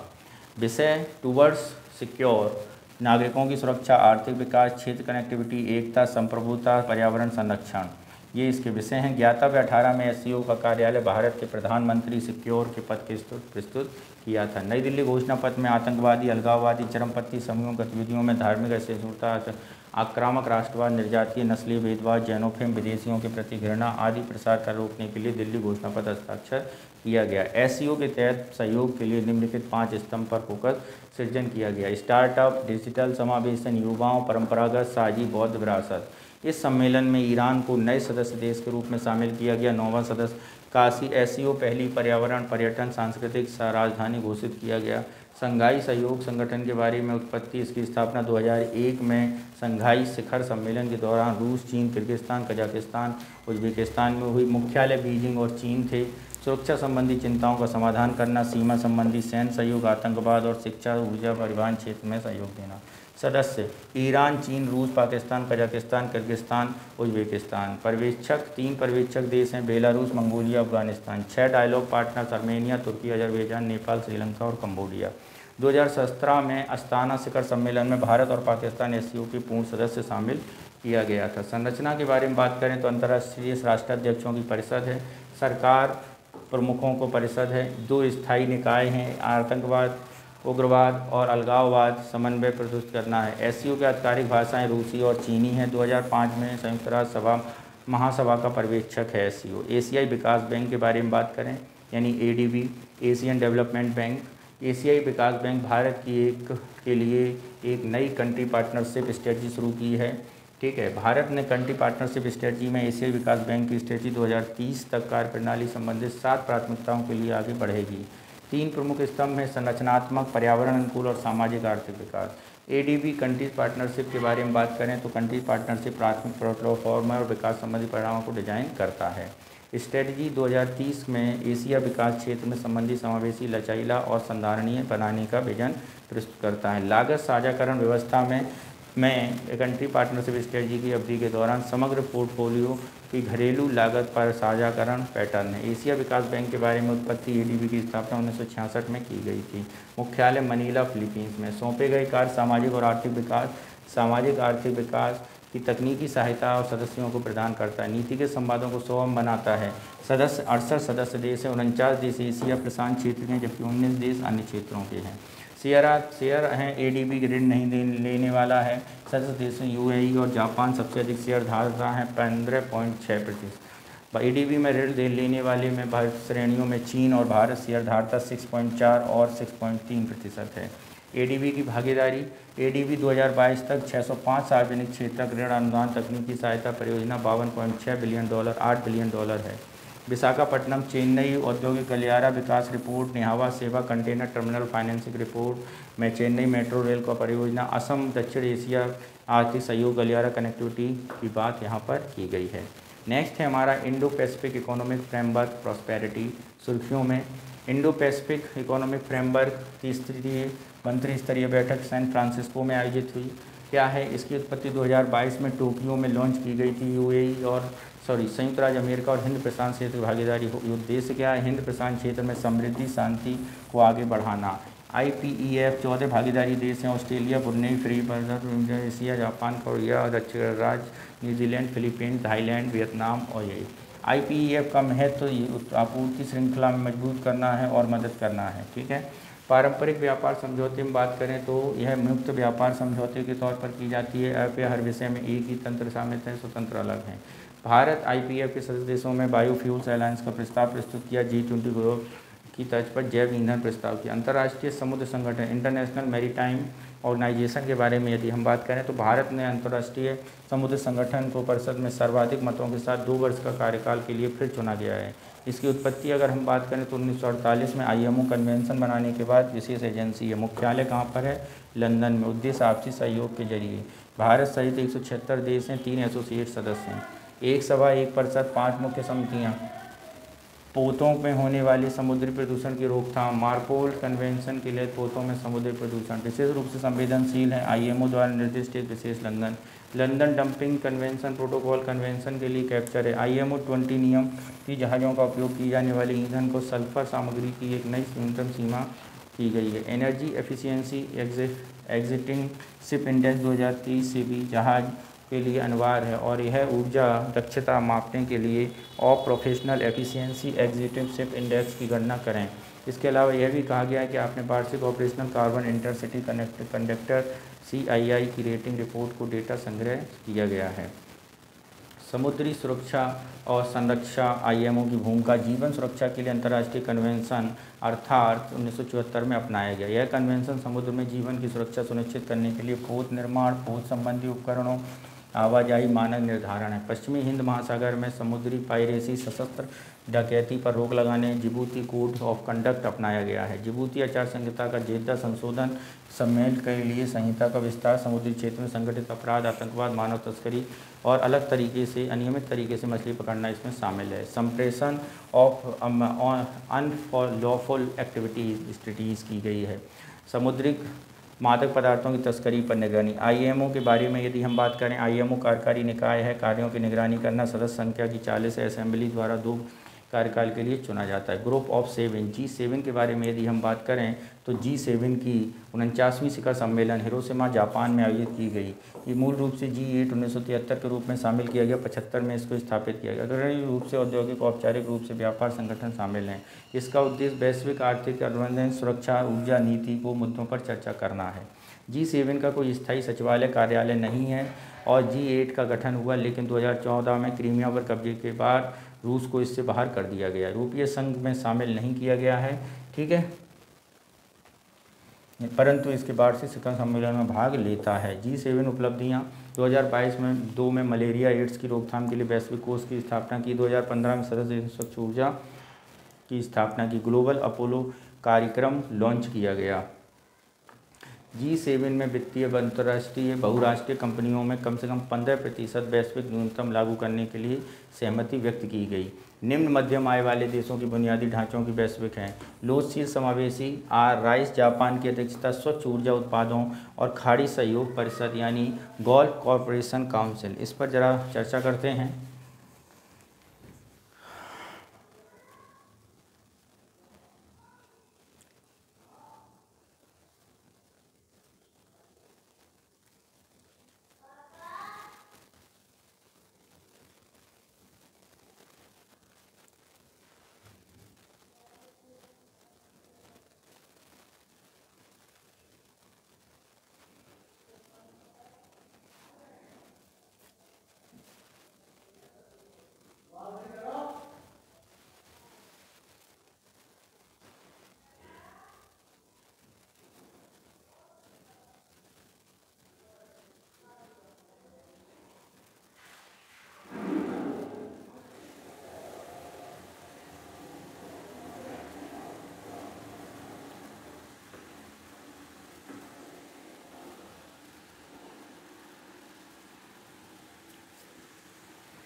विदेशी मामलों की संसदीय स्थायी समिति ने खाड़ी सहयोग परिषद के सदस्य देशों को कैद भारतीय कानूनों में सहायता प्रदान करने की सिफारिश की है। GCC की स्थापना 1981 में रियाद सऊदी अरब में की गई थी। खाड़ी क्षेत्र में 6 देशों में से एक राजनीतिक और आर्थिक संगठन है। 6 देश संयुक्त अरब, कुवैत, बहरीन महत्वपूर्ण है। ईरान, इराक इसके सदस्य नहीं है। संगठन की अवधि भाषा अरबी है। GCC भारत का सबसे बड़ा व्यापारिक भागीदार संगठन है। GCC भारत का मुक्त व्यापार समझौता वार्ता फिर से आरंभ करने का प्रस्ताव प्रस्तुत किया है। विदेश में कानूनी सहायता मिशन के बारे में सहायता कानूनी खर्च वहन करने में असमर्थ संकटग्रस्त भारतीय प्रारंभिक सहायता प्रदान करने में है। मुकदमा दायर करने या लड़ने वित्तीय सहायता प्रदान, भाषा से जुड़ी समस्याओं का अनुवाद करने में। भारतीय मिशन स्वयं कानूनी वाद लड़ने का मुख्य न्यायालय नहीं है। वकीलों की फीस का भुगतान भारतीय समुदाय कल्याण कोष से दिया जाता है। नेक्स्ट है हमारा अगला ICWF के इस्तेमाल के लिए कानूनी सहायता, भोजन, आवास, आपातकाल, फंसे हुए भारतीय नागरिकों, पार्थिव प्रवासी भारतीयों, रक्षा एवं सुरक्षा संबंधी संगठन यानी defence and security related organization. NATO यानी उत्तर अटलांटिक संधि संगठन, नॉर्थ अटलांटिक ट्रीटी ऑर्गेनाइजेशन के बारे में। फिनलैंड और स्वीडन नाटो शामिल होने वाला 31वां और 32वां देश बन गया है। सदस्य फिनलैंड नाटो सामूहिक सुरक्षा का हिस्सा है। इस रूप में उसे उत्तर अटलांटिक अनुच्छेद 5 में निहित सुरक्षा की गारंटी बताई गई है। सामूहिक सुरक्षा से तात्पर्य एक ऐसे सदस्य देश के विरुद्ध आक्रमण के सभी सदस्य देशों के विरुद्ध आक्रमण माना जाएगा। 2001 में 9/11 हमलों पर ध्यान में रखते हुए संयुक्त राष्ट्र अमेरिका द्वारा अनुच्छेद 5 का एक बार लागू किया गया था। उत्पत्ति नाटो की स्थापना 1949 में वाशिंगटन संधि के आधार पर की गई। स्थापना मुख्यालय ब्रुसेल्स बेल्जियम में है। यूरोपीय तत्कालीन यूरोपीय संघ के खिलाफ एक सैन्य गठबंधन के रूप में स्थापित किया गया था। सदस्य 32 सदस्य, अन्य संगठन 30 यूरोपीय देश और उत्तर अमेरिका के 2 देश अमेरिका और कनाडा शामिल हैं। यूरोपीय संघ के जो सदस्य नाटो का हिस्सा नहीं अभी हैं ऑस्ट्रिया, साइप्रस, आइलैंड और माल्टा। संयुक्त राष्ट्र चार्टर अनुच्छेद 51 में अपना अधिकार प्राप्त करता है। गैर नाटो सहयोगी का दर्जा MNN ने दर्जा अमेरिकी कानून के तहत एक पदनाम है जिसका दर्जा प्राप्त कर विदेशी भागीदारों को रक्षा, व्यापार और उसका दिया है। हालांकि MNN का दर्जा मिलने पर एक देश सैन्य और आर्थिक विशेषाधिकार जरूर प्राप्त होते हैं, लेकिन ऐसा दर्जा प्राप्त देश किसी प्रकार की सुरक्षा के लिए प्रतिबद्ध नहीं होते हैं। अमेरिका ने 30 देशों में MNN के रूप में नामित किया गया है। अर्जेंटीना, ऑस्ट्रेलिया, बहरीन, इजराइल और Japan, Jordan, Kuwait, Morocco, New Zealand, Pakistan, Philippines, Qatar, south America और ट्यूनीशिया शामिल हैं। भारत को MNN का दर्जा नहीं है। नेक्स्ट है NATO plus. America senator Bharat को नाटो प्लस समूह का हिस्सा बनाने में विधेयक पेश करने वाला है। हालांकि भारत की पहल ही फ्रेमवर्क को स्वीकार कर दिया। नाटो +5 नाटो देश 5 साझेदार देश मंच वाला सदस्य है। ठीक है। नेक्स्ट है हमारा financial action task force. Financial action task force team पारस्परिक मूल्यांकन चौथे दौर के लिए देश की ऑनलाइन आकलन के दौरान हेतु दौरा किया गया। टास्क फोर्स में अंतिम समीक्षा बैठक कानून 2024 में होने वाले की उम्मीद है। पारस्परिक मूल्यांकन किसी देश की गहन रिपोर्ट होती है जिसका मनी लॉन्ड्रिंग आतंकी विशेषण में किया जाता है। FTF क्या है? इसकी उत्पत्ति 1989 में पेरिस में स्थापना ग्रुप ऑफ 7 के द्वारा की गई थी। अंतर सरकारी निकाय है। धन शोधन, आतंकवाद, वित्त पोषण, सामूहिक विनाश, हथियारों का प्रसार। भारत सहित 37 सदस्य इसके शामिल हैं। 2 क्षेत्रीय संगठन, खाड़ी सहयोग और यूरोपीय। भारत 2023 में FTF में शामिल हुआ था। अवैध गतिविधियों को रोकने के लिए अंतर्राष्ट्रीय मानक निर्धारित होते हैं। धन शोधन मानक, आतंकवादी वित्त पोषण को मानक हैं। FTF सिफारिश लागू करने के लिए नीति निर्माण इनपुट प्रदान करने में 6 निकायों से नोंद।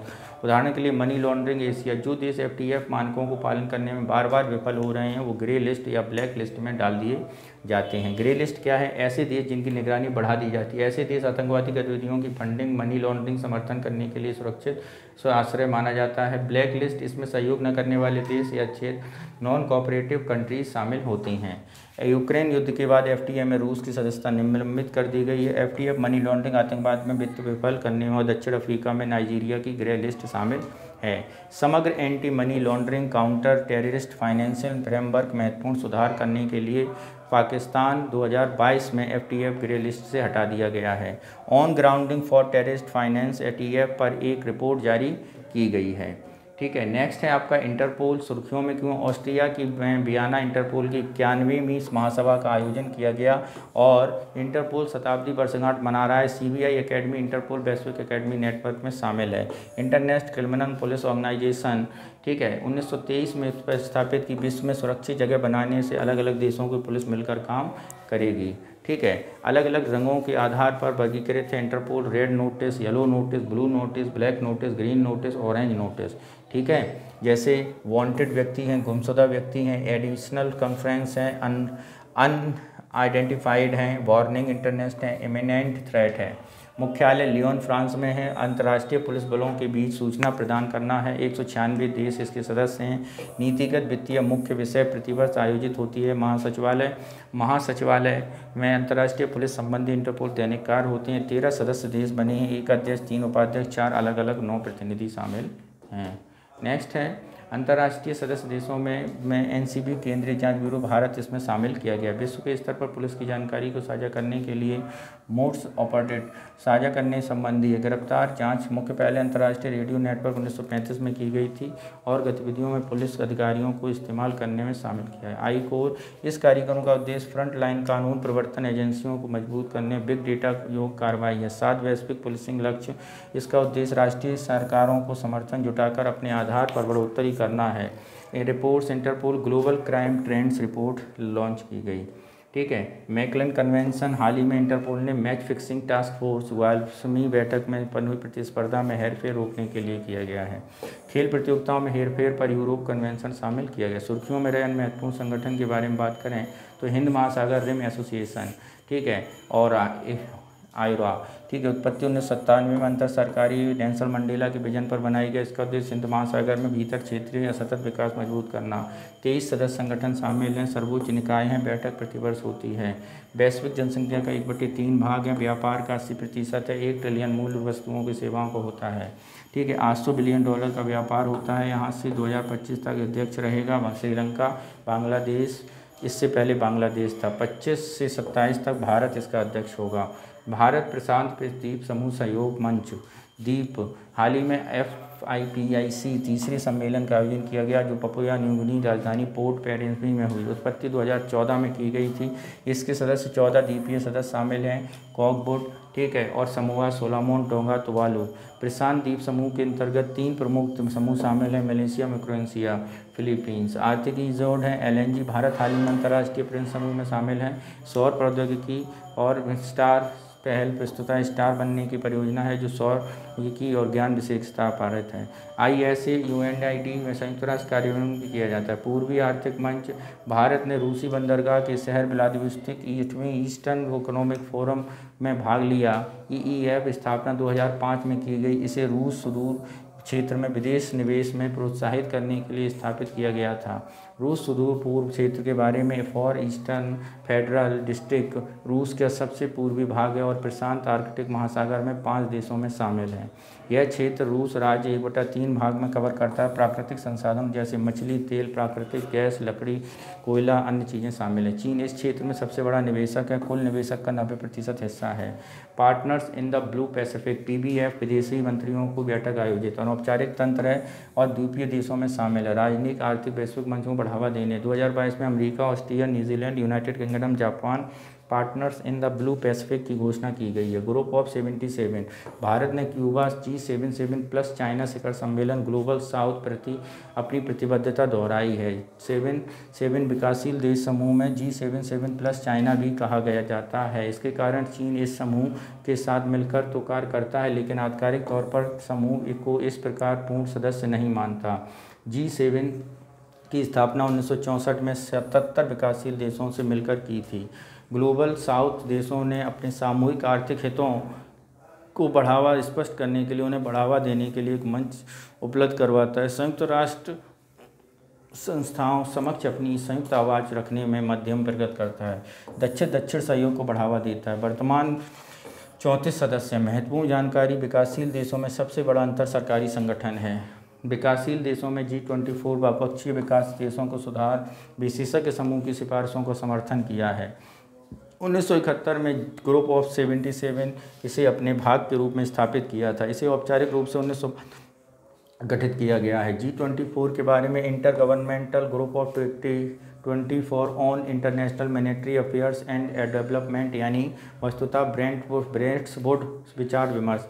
सदस्य 28 हैं, भारत शामिल हैं। चीन विशेष आमंत्रित सदस्य, सचिवालय वाशिंगटन में। IUCN समूह में भारत, इजराइल, संयुक्त राज्य अमेरिका और अंतर्राष्ट्रीय सक्षम घोषणा की है और इस नीति निर्देश माध्यमों में शामिल किया गया है। भारत, इजराइल, UAE, संयुक्त राज्य अमेरिका का समूह है।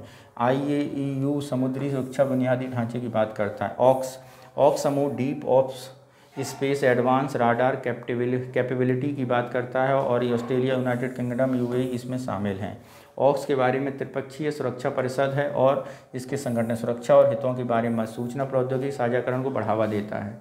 ठीक है। अंतर्राष्ट्रीय परमाणु ऊर्जा एजेंसी, इंटरनेशनल एटॉमिक एनर्जी, इसके बारे में बात करें। भारत ग्लोबल साउथ परमाणु में विस्तार सहयोग करता है। परमाणु क्षेत्र प्रौद्योगिकी सहयोग के विश्व आर्थिक सरकारी मंच की बात करता है। ठीक है। मुख्यालय वियना ऑस्ट्रेलिया में है। सुरक्षा उपाय प्रणाली विकसित की है और इसके स्थापित समुद्री सामग्री में। भारत EE के 2009 में सदस्य बना। अंतर्राष्ट्रीय प्रवासन के बारे में बात करें। 23-24 में प्रोजेक्ट प्रयास विदेश मंत्रालय द्वारा साझेदारी शुरू किया गया। प्रोजेक्ट प्रयास का आशय है promoting regular assisted migration for youth and skilled professionals. इच्छुक भारतीय प्रवासी श्रमिकों को छात्रों के लिए सुरक्षित व्यवस्थित बात की गई। विदेश मंत्रालय, नीति आयोग हर पहल में शामिल हैं। स्थापना 1951 में की गई थी। सदस्य 175 देश हैं। भारत सदस्य है। जिनेवा में मुख्यालय है। ठीक है। पेट्रोलियम निर्यातक संगठन ओपेक, हाल ही में इस ओपेक से अंगोला ओपेक से बाहर हो गया है। मुख्यालय वियना ऑस्ट्रिया में है और सरकारी संगठन है। तालमेल बैठाना एकीकरण है। ओपेक का मुख्य उद्देश्य पेट्रोलियम उत्पादों को उचित कीमतें सुनिश्चित करना है और ईरान, इराक, कुवैत, सऊदी अरब और वेनेजुएला इसके सदस्य हैं। अन्य जानकारी, इसका गुणवत्ता बेंचमार्क ब्रेंट क्रूड उपयोग करता है। व्यापक समझौता है। 22 तेल सदस्य देशों के समूह हैं। सभी ओपेक सदस्य 10 अन्य तेल उत्पादक देश रूस, Azerbaijan, Bahrain, Brunei, Kazakhstan, Malaysia, Mexico, Oman, दक्षिण सूडान हैं। इंटरनेशनल ट्रांसपोर्ट फोरम के बारे में बात करें। International transport forum ITF Leipzig transport सम्मेलन ट्रांसपोर्ट आउटलुक 2023 रिपोर्ट जारी की गई है। यह एक द्विवार्षिक रिपोर्ट है और यह रिपोर्ट 2050 तक वैश्विक परिवहन मार्ग में अलग अलग नीतिगत लक्षण के लिए की गई है। एक अंतर सरकारी संगठन है। थिंक टैंक के बारे में कार्य करता है। ITF एकमात्र ऐसा संगठन है जो सभी पहलुओं को शामिल इसमें किया गया है। 66 देश सदस्य हैं। भारत इसका सदस्य है। International organization of legal metrology certificate IOLM Bharat certificate जारी करने वाला प्राधिकरण बन गया है। IOLM थर्मामीटर, क्लिनिक थर्मामीटर जैसे मापकों को जारी कर सकता है। निर्यातक में वृद्धि होगी। विदेशी मुद्रा की प्राप्ति होगी। IOLM 1955 में स्थापित किया गया। पेरिस में इसका स्थान है। लीगल मेट्रोलॉजी प्राधिकरण का उपयोग करके मॉडल विनिमय प्रेरणी दस्तावेज है। पेरिस क्लब क्या है? श्रीलंका और भारत पेरिस क्लब में ऋण समाधान पर समझौता किया है। उत्पत्ति 1956 में हुई थी जब अर्जेंटीना पेरिस के सार्वजनिक ऋणदाता के रूप में मिलने में सहमत हुआ था। अधिकतर पश्चिमी ऋणदाता देशों में एक औपचारिक समूह और 22 सदस्य हैं इसके समूह है। उद्देश्य देशों की ऋण राहत समाधान खोजना है। भारत और चीन इसके सदस्य नहीं है। भारत एक तटस्थ भागीदार के रूप में कार्य करता है। ठीक है। Tax interceptors without borders TIBO लेसेंट लुसाना में कार्यक्रम में शुरू किया। भारत पार्टनर्स एडमिनिस्ट्रेटर के रूप में चुना गया और एक विशेषज्ञ उपलब्ध कराएगा। OECD संयुक्त राष्ट्र कार्यक्रम का एक संयुक्त पहल है। विकासशील देशों के प्रशासन टेक्स्ट ऑडिट कौशल करना, हस्तांतरण करना है और यह व्यवहारिक लर्निंग बाय डूइंग अप्रोच के तौर पर है। ठीक है मित्रों, अब जो हमारा अगला चैप्टर है वो है सुर्खियों में रहे प्लेस, भारत और उसके पड़ोसी देश। कौन सा देश सुर्खियों में रहा है इसके बारे में हमें बात करनी है। तो सबसे पहले बात करते हैं कोलंबो बंदरगाह श्रीलंका। चीन की सरकारी company China merchant of group of Colombo port logistic complex बना रही है। कोलंबो बंदरगाह चीन का भारत श्रीलंका का सबसे बड़ा बंदरगाह है। ठीक है। और श्रीलंका के अगर हम और बात करें कंसेक्रो, पॉइंट ऑफ पेड्रो, ट्रांसमेलिन, ओल्वी, हम्बनटोटा, गेल और कोलंबो। कच्छतवु तमिलनाडु के मुख्यमंत्री ने श्रीलंका में कच्छतवु द्वीप को पुनः प्राप्ति की मांग दोहराकर बहस को फिर से शुरू कर दिया है। कच्छतवु के बारे में यदि हम बात करें तो कच्छतवु है आपका मन्नार आइलैंड पर। भारत और श्रीलंका के बीच एक जलडमरू मध्य पर स्थित निर्जन द्वीप है। रामेश्वरम उत्तर पूर्व में, जफना श्रीलंका दक्षिण पश्चिम में अवस्थित है। यह स्थान दोनों देश के मछुआरों के लिए महत्वपूर्ण है और पारंपरिक रूप से मछली पकड़ने के लिए एक टापू के रूप में उपयोग होता है। 1974 में भारत श्रीलंका समझौते के तहत भारत को कच्छतवु श्रीलंका को सौंप दिया था। सियांग नदी चीन द्वारा बांध बनाने के निर्माण के खिलाफ प्रतिक्रिया। सियांग नदी बैराज भारत सियांग नदी बैराज का निर्माण करेगा। भारत ने तिब्बत क्षेत्र में चीन द्वारा बनाए जा रहे बांध से उत्पन्न खतरे को कम करने के लिए सियांग नदी पर एक बैराज प्रस्ताव रखा है। सियांग नदी के बारे में अगर हम बात करें तो सियांग नदी चीन की यारलुंग जोंगमो नाम से जानी जाती है। ब्रह्मपुत्र की एक सहायक नदी है। ग्रेट बैंड चमचा बरवा चोटी के घेरते उगने के बाद प्रदेश में प्रवेश करती है और इसके बाद ये लोहित और दिबांग नदियों से मिलकर ब्रह्मपुत्र का निर्माण करती है। असम और बांग्लादेश होकर बंगाल की खाड़ी में मिल जाती है। ठीक है। नेक्स्ट है हमारा ब्रिटिश इंडियन ओशन और टेरिटरी। 32 भारतीय मछुआरों को खुले समुद्री पकड़ने के लिए घुसपैठ करने के रूप में स्थापित हिरासत में लिया गया है। यूनाइटेड किंगडम का एक विदेशी क्षेत्र है। 1965 में स्थापित किया गया था। में 4 गोल द्वीप समूह से जुड़ा है। अर्धवृत्ताकार है। ये कैसा है? अर्धवृत्ताकार इंडियन ओशन में, ये देखिए। और अगर हम इसमें बात करें, इसमें सोलोमन द्वीप समूह, पेरोस, वनहोस एटॉल, टेंसन, डब्रिड द्वीप समूह, ईगल द्वीप समूह, ये सारे द्वीप हैं। डियोगा एटॉल। ठीक है। दक्षिण पूर्वी एशिया में बात करें तो लाओ, पीडेयार, लॉयस, वियतनाम, कंबोडिया और दक्षिण चीन सागर। ठीक है। कंबोडिया क्यों रहा सुर्खियों में, इसे देखो। INS Delhi, INS Satpura Cambodia Singhu port पर यात्रा के मध्य पोत में विश्राम किया। स्थलीय सीमाएं पश्चिमी थाईलैंड, उत्तरी अमेरिका, लाओस, पूर्व दक्षिण और वियतनाम से घिरा हुआ है। जलीय निकाय थाईलैंड से घिरा हुआ है। प्रसिद्ध विरासत स्थल अंकोर वाट मंदिर दुनिया का सबसे बड़ा धार्मिक स्मारक है। लाओपीडिया, लाओस की राजधानी। लाओस 2023 में बांग्लादेश के बाद लिम्फेटिक फाइनेंशियल उन्मूलन करने वाला दूसरा देश है। शिक्षा, स्वास्थ्य, जल सुविधाएं, आईटी क्षेत्र में 5 त्वरित प्रभाव क्षेत्र हैं। सीमा किससे मिल रही है? चीन से, उत्तर पूर्व में वियतनाम से, दक्षिण में कंबोडिया से, पश्चिम में थाईलैंड से। वियतनाम की राजधानी हनोई। हाल ही में भारत वियतनाम राजनीतिक समझौते पर हस्ताक्षर प्रतिबद्ध किया गया है। स्थलीय सीमाएं चीन से, लाओस, कंबोडिया से घिरा है। जलीय निकाय है। ठीक है, नेक्स्ट है हमारा दक्षिणी चीन सागर संदर्भ फिलीपींस। दक्षिणी चीन सागर से विवादित चीन द्वारा फ्लोटिंग बैरियर हटा दिया गया है और चीन से फ्लोटिंग बैरियर्स लगाकर मछली पकड़ने वाला फिलीपींस नौकाओं विवादित क्षेत्र है। चीन सागर में चीन का मुख्यालय दक्षिण में अवस्थित है। सागर तटवर्ती पुरनेई है। दक्षिण चीन दक्षिण में 90% भाग EEZ का हिस्सा मानता है और पार्सेल द्वीप, स्प्रेटल द्वीप और प्रसाद द्वीप में आते हैं। 9 डेज लाइन पर आधारित है। चीन ने इस बार पहली बार 1947 में जारी किया था। 52 तक 9 डेज लाइन 11 डेज लाइन के रूप में जाना जाता था। चीन ने कम्युनिस्ट पार्टी द्वारा टोंकिन खाड़ी इलेवन किया गया। पश्चिम एशिया में कौन कौन से प्लेसेस हैं देखिए ज़रा। तुर्की सुर्खियों में रहा है। आर्मेनिया, नगोवा, Syria, Lebanon, Bahrain, Iran, Qatar और चाबदहार बंदरगाह। ज़रा इसे देखते हैं। लाल सागर ये भी सुर्खियों में रहा है। दुक्कम पोर्ट ये भी सुर्खियों में रहा है। ठीक है, ज़रा देखें इसे। सीरिया की राजधानी अगर हम बात करें तो दमशक है। सीरिया संघर्ष बढ़ने तुर्की ने आतंकवादियों पर हमले तेज कर दिए हैं और सीमाएं तुर्की, पूर्वी दक्षिण कोरिया और इराक, जॉर्डन, लेबनान और इजराइल से लगती हैं। गोलान हाइट्स कुछ ही क्षेत्र इसमें शामिल हैं। जलीय निकाय भूमध्य सागर। आर्मेनिया राजधानी एरेवान है। भारत के केंद्रीय मंत्रिमंडल ने सफल डिजिटल समाधान साझा करने के लिए सहयोग से आर्मेनिया में साथ साथ साझा किया है। स्थलीय सीमाएं अजरबैजान, नारगोन करावान गणराज्य और नक्शे हैं। ठीक है, अन्य तत्व ट्रांसकोकोसिया हैं और दक्षिण अफ्रीका आदि वाले में स्थल रुद्ध देश हैं। बहरीन संदर्भ में किंगडम ऑफ बहरीन। इजराइल अपने राजदूत को वापस बुला लिया। स्थलीय सीमाएं कतर और सऊदी अरब हैं। जलीय निकाय फारस की खाड़ी। अन्य तत्व बहरीन द्वीप समूह देश हैं और बहरीन द्वीप और फारस की खाड़ी हैं। 30 छोटे द्वीप शामिल हैं इसमें। ईरान तटवर्ती इलाकों में वीज़ा की आवश्यकता रखने वाला निर्णय लिया और ईरान के दूतावास में 7 साल बाद फिर खुलने के लिए बात की। इसकी सीमाएं आर्मेनिया, अजरबैजान, पाकिस्तान, जलीय निकाय खाड़ी और ओमान में हैं। नेक्स्ट है आपका कतर राजधानी दोहा। संयुक्त राष्ट्र तालिबान में शामिल किए बिना कतर में अफगानिस्तान पर महत्वपूर्ण वार्ता आयोजन किया है। सऊदी अरब, संयुक्त अरब अमीरात, बहरीन। जलीय निकाय फारस की खाड़ी है और ताजे जल की कोई निकाय नहीं है। लेबनान राजधानी बैरूत है और FTF ग्रे लिस्ट में शामिल किया गया है। सीरिया और इजराइल से लगती हैं। ठीक है, तुर्की की बात करें तो अंकारा इसकी राजधानी है। राष्ट्रपति ने एक बार फिर राष्ट्रपति पद के लिए चुना गया है। जॉर्जिया आर्मेनिया से मिलती है, अजरबैजान और ईरान से मिलती है। ठीक है, और इसके बाद इराक और सीरिया से, उत्तर पश्चिम ग्रीस और बुल्गारिया से। उत्तर काला सागर में है, दक्षिण पश्चिम में भूमध्य सागर है। ठीक है, नरगोना खाराबास संदर्भ में भारत ने नरगोना खाराबास क्षेत्र में आर्मेनिया अजरबैजान के बीच जारी संघर्ष में शांतिपूर्ण समाधान के लिए OCS मिन्स्क समूह को समर्थन किया है। 57 भागीदार देशों ने दुनिया का सबसे बड़ा क्षेत्रीय सुरक्षा संगठन है। इस संवाद का सामना 1994 में मिन्स्क ग्रुप के गठन द्वारा किया गया था। स्थलीय दक्षिण काकेशस समूह भू आबद्ध पहाड़ी क्षेत्र हैं। इस क्षेत्र में आर्मीनिया लोगों द्वारा आर्कटस नाम से भी जाना जाता है। रूसी साम्राज्य पतन के बाद अजरबैजान आर्मेनिया दोनों देश क्षेत्र में दावा किया है और इस क्षेत्र में अंतर्राष्ट्रीय स्तर पर तेल संबद्ध क्षेत्र के तौर पर भी इसे जाना जाता है। ठीक है, नेक्स्ट है आपका लाल सागर। अमेरिका ने लाल सागर में नए सिरे से सेनाएं और तैनात भारत जाने वाले एक मालवाहक जहाज के हूती विद्रोही द्वारा कब्जा कर लिया था। स्थलीय सीमाओं के बारे में बात करें तो अफ्रीका एशिया के बीच हिंद महासागर में एक इनलेट खाड़ी के समान है। मिस्र, सऊदी अरब, यमन, सूडान इसमें शामिल हैं।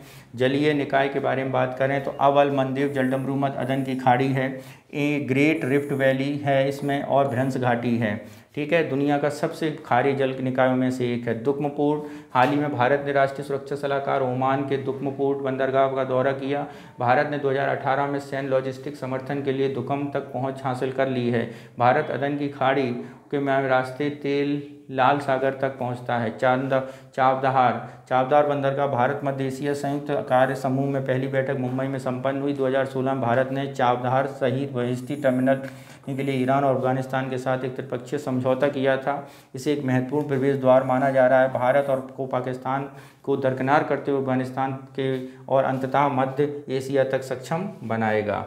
ठीक है। नेक्स्ट है आपका अमेरिका में कौन कौन से क्षेत्र हैं, जैसे आपका मैक्सिको हो गया, सुर्खियों में रहा है, पनामा नहर है, बेलिज है, क्यूबा है, ठीक है, त्रिनादो है, ठीक, वेनेजुएला है, गुआना है, सूरीनाम है। ये अटलांटिक महासागर में अमेरिका में चर्चित विषय रहे, अर्जेंटीना भी रहा है। तो सबसे पहले बात करते हैं पनामा नहर। सूखे से प्रभावित पनामा नहर परिवहन में बाधित हुआ। पनामा नहर के बारे में मानव निर्मित जलमार्ग नहर है। 170 देशों का लगभग 2000 बंदरगाहों के संपर्क में उपलब्ध है और दक्षिण अमेरिका के आपस में जोड़ने का काम करता है। ठीक है।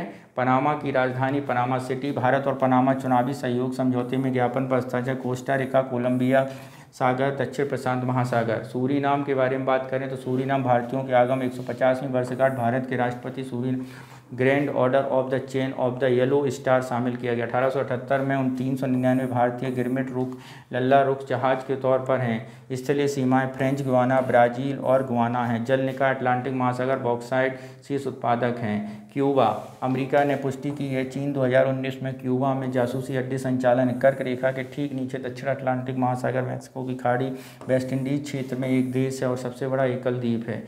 बेलीज, विश्व स्वास्थ्य संगठन बेलीज मलेरिया मुक्त घोषित किया गया है और मैक्सिको, पश्चिमी दक्षिण अमेरिका, ग्वाटेमाला घिरा हुआ है। जलीय निकाय कैरिबियन सागर, युकातान प्रायद्वीपीय दक्षिण और बेलीज बैरियर रीफ रिजर्व सिस्टम 1996 में शामिल किया गया। अर्जेंटीना ने हेलीकॉप्टर खरीद के लिए हिंदुस्तान एरोनॉटिक्स लिमिटेड के साथ एक आशय हस्ताक्षर किया है। भारत ने अर्जेंटीना के साथ लिथियम अन्वेषण खनन का समझौता किया है।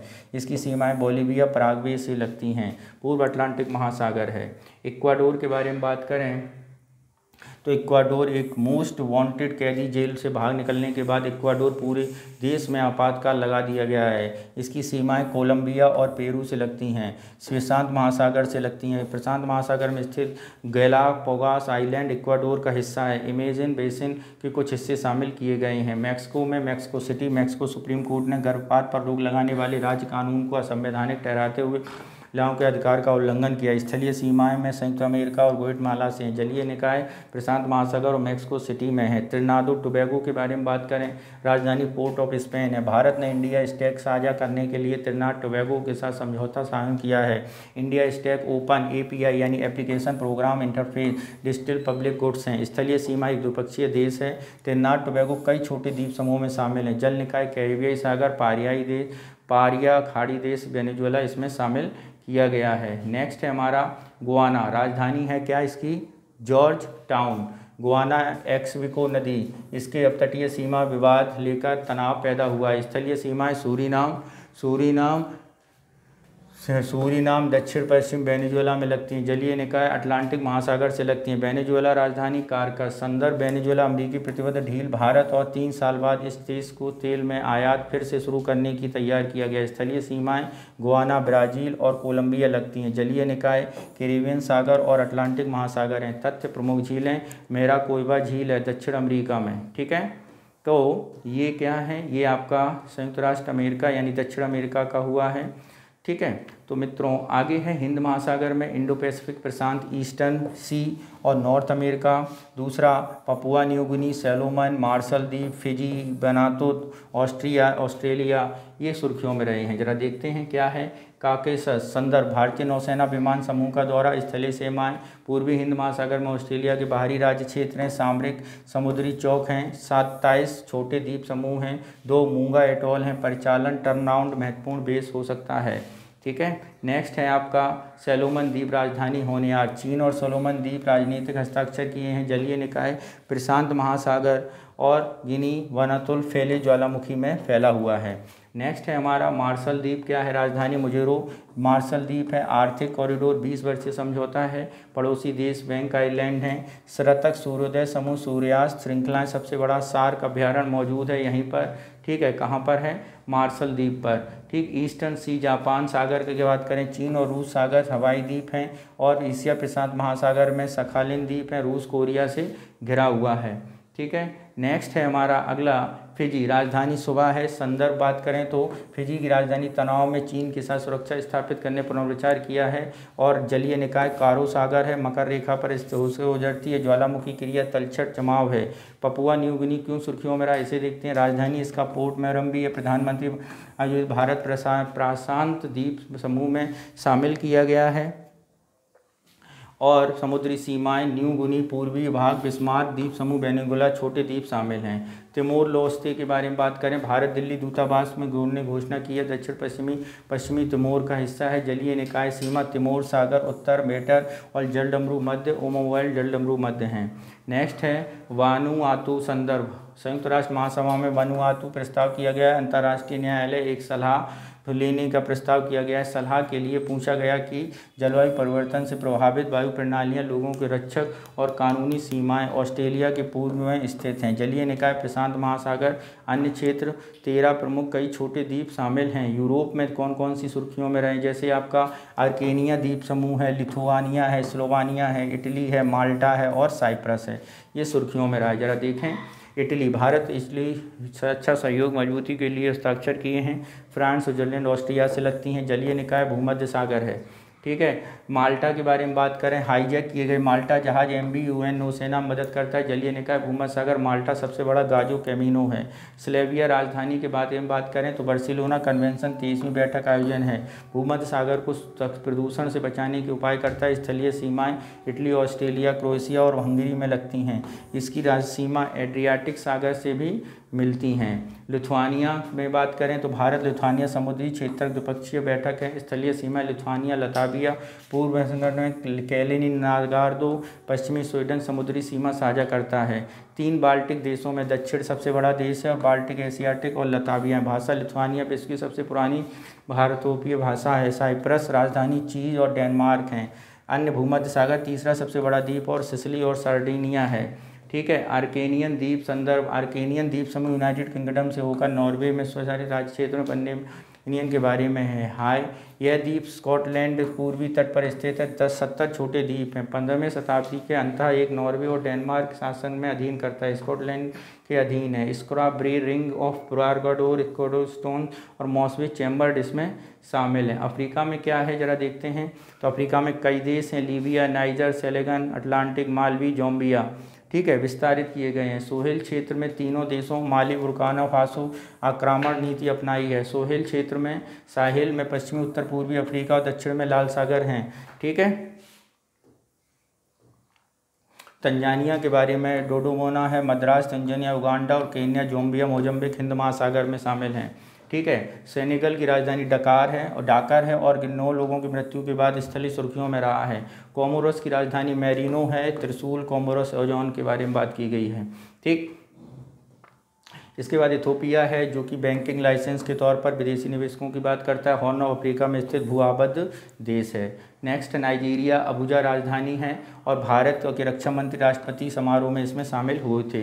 गिनी गुस्वाना में काजू के लगभग पूरी फसल 98% संस्करण भारत के निर्यात कर रहा है और सेनेगल हैं, ठीक है। नेक्स्ट है आपका माली, राजधानी बमाको है। मिशन संवैधानिक जनमत संग्रह में है, ठीक है। मोजाम्बिक की राजधानी मपूटो है और INS सोनुआना मोजाम्बिक पीरा में प्रवेश किया है, ठीक है। नेक्स्ट है आपका सूडान, खार्तूम सभी हिस्सों में भीषण संघर्ष हो रहे हैं। नेक्स्ट है आपका नाइजर संदर्भ, नाइजर सेना सत्ता पर कब्जा किया, स्थलीय सीमाएं हैं, ठीक है। नेक्स्ट है आपका मालवी संदर्भ, मालवी संसदीय प्रतिनिधि भारत के दौरे पर किया गया। लीबिया के बारे में त्रिपोली है। नाइजर स्थलीय सीमाएं भूमध्य सागर हैं, गर्म शुष्क हैं। गेबोन राजधानी है, स्थलीय सीमाएं जल निकाय हैं और अन्य तथ्य हैं, ठीक है। तो आगे है बुर्किना फासो राजधानी अगाडुगा है और इसकी जम्बिया की राजधानी लुसाका है। संदर्भ भारतीय रक्षा सचिव के बारे में बात की गई है। बेनिन लियोनार्डो पोर्टोफोवा भारत के विदेश मंत्रालय ने लेनिन में सबसे बड़ा व्यापार भागीदार निवेशक है। युगांडा राजधानी कंपाला है, ठीक है। विक्टोरिया झील है, जलीय निकाय। जिम्बाब्वे की राजधानी हरारे है और संदर्भ वर्तमान राष्ट्रपति हाल ही में संपन्न हुए हैं, ठीक है, मानव निर्मित है। तो मित्रों आज हम लोगों ने सेकंड चैप्टर सॉल्व किया है। इंटरनेशनल रिलेशन का शेष पार्ट भी अपलोड कर दिए जाएंगे, तो हमारे चैनल से जुड़े रहिए। बहुत बहुत धन्यवाद। जय हिंद।